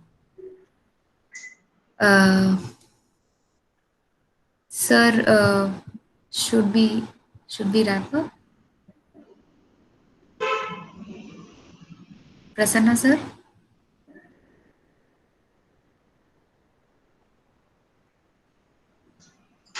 अगर सारे questions Yes sir, yes sir. Yes sir. So we'll be taking questions from the audience, from the viewers. Audience question कुछ है? हाँ जी सर, राधिका रामचंद्रन ने लिखा है, can I ask question please? Radhika, please go ahead. നമസ്കാരം ടീച്ചർ, കേൾക്കാമോ? ഹലോ ടീച്ചറെ കേൾക്കാമോ? ഐ തിങ്ക് സർ, ടീച്ചർ, നമ്മൾ മോഹിനിയാട്ടത്തിൽ കാണുന്ന സ്ത്രീയുടെ ഒരു സഹിഷ്ണുത ഉണ്ടല്ലോ, വിപ്രലംഭ ശൃംഗാരത്തിലാണെങ്കിലും ഒക്കെ കാണുന്ന സഹിഷ്ണുത. ഹലോ പറഞ്ഞോളൂ ടീച്ചർ, നമ്മള് മോഹിനിയാട്ടത്തിൽ കാണുന്ന സ്ത്രീയുടെ ഒരു സഹിഷ്ണുത എത്രത്തോളം മോഹിനിയാട്ടത്തില് ഒരു ബലമായി നിൽക്കുന്നു? സ്പീഡോ? ഹലോ പറഞ്ഞോളൂ, മനസ്സിലാവില്ല. ടീച്ചർ, നമ്മള് മോഹിനിയാട്ടത്തില് കാണുന്ന ഒരു സ്ത്രീയുടെ സഹിഷ്ണുത ഉണ്ടല്ലോ, അത് എത്രത്തോളം സ്ത്രീയുടെ ബലമാണ് മോഹിനിയാട്ടത്തെ സംബന്ധിച്ച്? മോഹിനിയാട്ടത്തെ സംബന്ധിച്ച് ഞാൻ പഴയ ആളല്ലേ, ഞാൻ എന്നും പറയാ സ്ത്രീക്ക് ഒരു പരിമിതി ഉണ്ട്, സഹിക്കാനും. അതല്ലേ അതിന് ഇത് വരണ, അതിലെ ചോദ്യം വന്നേ? അതെ അതെ അതെ, ഒരു പരിധി ഉണ്ട്. അപ്പൊ ഈ മോഹിനിയാട്ടം എന്ന കലയില് പണ്ടത്തെ പോലെ തന്നെയാണ്, ഞാൻ എന്റെ അഭിപ്രായം അതാണ്. ഒരു സ്ത്രീ അങ്ങനെയാകുമ്പോ ഭംഗി പോയി, സ്ത്രീയുടെ മോഹിനി എന്ന സ്ത്രീയുടെ ഭംഗി പോവും നമ്മള് കൂടുതല് ഇതായി എടുക്കുമ്പോ. നമ്മള് സഹിച്ച് അങ്ങനെ ഇരിക്കുന്നവർക്ക് മാത്രമേ മോഹിനി എന്നുള്ള ഒരു പേരിന് അർഹതയുള്ളൂ എന്നാണ് എന്റെ അഭിപ്രായം. ഓ ടീച്ചർ, ഒരു സംശയം കൂടി ഉണ്ടായിരുന്നു. ഇന്ന് കഴിഞ്ഞ ഒരു 10 വർഷങ്ങളായിട്ട് മോഹിനിയാട്ടത്തില് കേരളത്തിന്റെ തന്നെ മറ്റ് തിയേറ്റർ കലയായ കഥകളിയുടെയും കൂടിയാട്ടത്തിന്റെയൊക്കെ ശക്തമായ ഇൻഫ്ലുവൻസ് കാണാറുണ്ട്. ഇപ്പോ കണ്ണുകളുടെ പ്രയോഗമാണെങ്കിലും മുദ്രയിലൊക്കെ. അപ്പം ഇതൊക്കെ എത്രത്തോളം ഇന്നത്തെ കാലത്തെ മോഹിനിയാട്ടത്തിൽ വരുന്നുണ്ട്? എത്രത്തോളം നർത്തകര്, പഠിക്കുന്നവര് ഈ മറ്റു കല കൂടി, കേരളത്തിന്റെ തന്നെ മറ്റു കലകൾ കൂടി അറിഞ്ഞിരിക്കേണ്ട ഒരു ആവശ്യകതയുണ്ട്. അറിഞ്ഞിരിക്കണം മറ്റു കല, പക്ഷെ അതിനെ നമ്മൾ ഉപയോഗിക്കുന്നിടത്ത്, ഞാൻ വയസ്സായ ആളാകൊണ്ടായിരിക്കാം, ഞാൻ പഠിച്ച ശൈലി കൊണ്ടായിരിക്കാം, ഒന്നും ഞാൻ തെറ്റാന്ന് പറയല്ല. ഞാൻ പറഞ്ഞില്ലേ, ഉഷാ ചിത്രലേഖ, ഞാനിവിടെ സമയമില്ലാത്തതുകൊണ്ടാ ഞാനത് ബാലസുബ്രഹ്മണ്യൻ ആശാനാണ് എനിക്ക് അതിന്റെ കഥ പറഞ്ഞു തന്നിട്ട് ചെയ്ത് കാണിച്ചത്. പക്ഷെ ഞാനതിനെ എന്റെ ലെവലിലേക്ക് ആക്കി. എനിക്കതൊക്കെ സത്യഭാമ പത്മനാഭാശാന ഓരോന്ന് കഥകളുടെ കാര്യങ്ങൾ പറഞ്ഞു കൊടുക്കും. ടീച്ചർ പക്ഷെ ഒരിക്കലും കഥകളിയായിട്ട് അതിനെ ചെയ്യില്ല. മോഹിനിയാട്ടം തന്നെ വെച്ചാ അത് മോഹിനിയാട്ടം എന്ന് പറഞ്ഞ സാധാരണ മുഖം, സാധാരണ അഭിനയമാണ് എനിക്കിഷ്ടം. കാരണം ഇപ്പോ വരിക എന്നൊക്കെ പറയുമ്പോ കണ്ണ് കൂടെ വേണം എന്ന് പറയുന്നുണ്ടെങ്കിലും നമ്മളത് ഇപ്പൊ എന്താ പറയാ, ഇപ്പൊ ദേഷ്യത്തിന് ഇതാ ഇങ്ങനെ കഥകളിയിൽ കാണിക്കുന്ന പോലെ നമ്മൾ കാണിക്കേണ്ട ആവശ്യമില്ല. നമ്മളൊറ്റ നോട്ടം മതി, ഇത് ദേഷ്യമില്ലേ നമുക്ക്, അത്രയും മോഹിനിയാട്ടത്തിന് വേണ്ട. അങ്ങനെ ഇത് വേണ്ട. പിന്നെ അത്ര അഭിനയങ്ങള് കഥകളിയിലത്തെ നമ്മൾ എടുക്കില്ല. നമ്മൾ അതുപോലെ ശൃംഗാരത്തിന് ഇങ്ങനെ വെള്ളണ്ട തെളിച്ച് അങ്ങനെയൊന്നും വേണ്ട. ഇതാ Sorry to interrupt you, sir. ഇത്രയും വേണ്ടു ശൃംഗാരം. Yes oh teacher. അപ്പൊ അങ്ങനെ കുറച്ച് മോഹിനിയാട്ടത്തിലാക്കിയിട്ട് വേണം നമ്മൾ ചെയ്യാൻ അത്. Oh teacher, thank you so much. Teacher. Hello Hello. Sorry to interrupt you all. Yes. Okay. Can we close the session because the time is going on?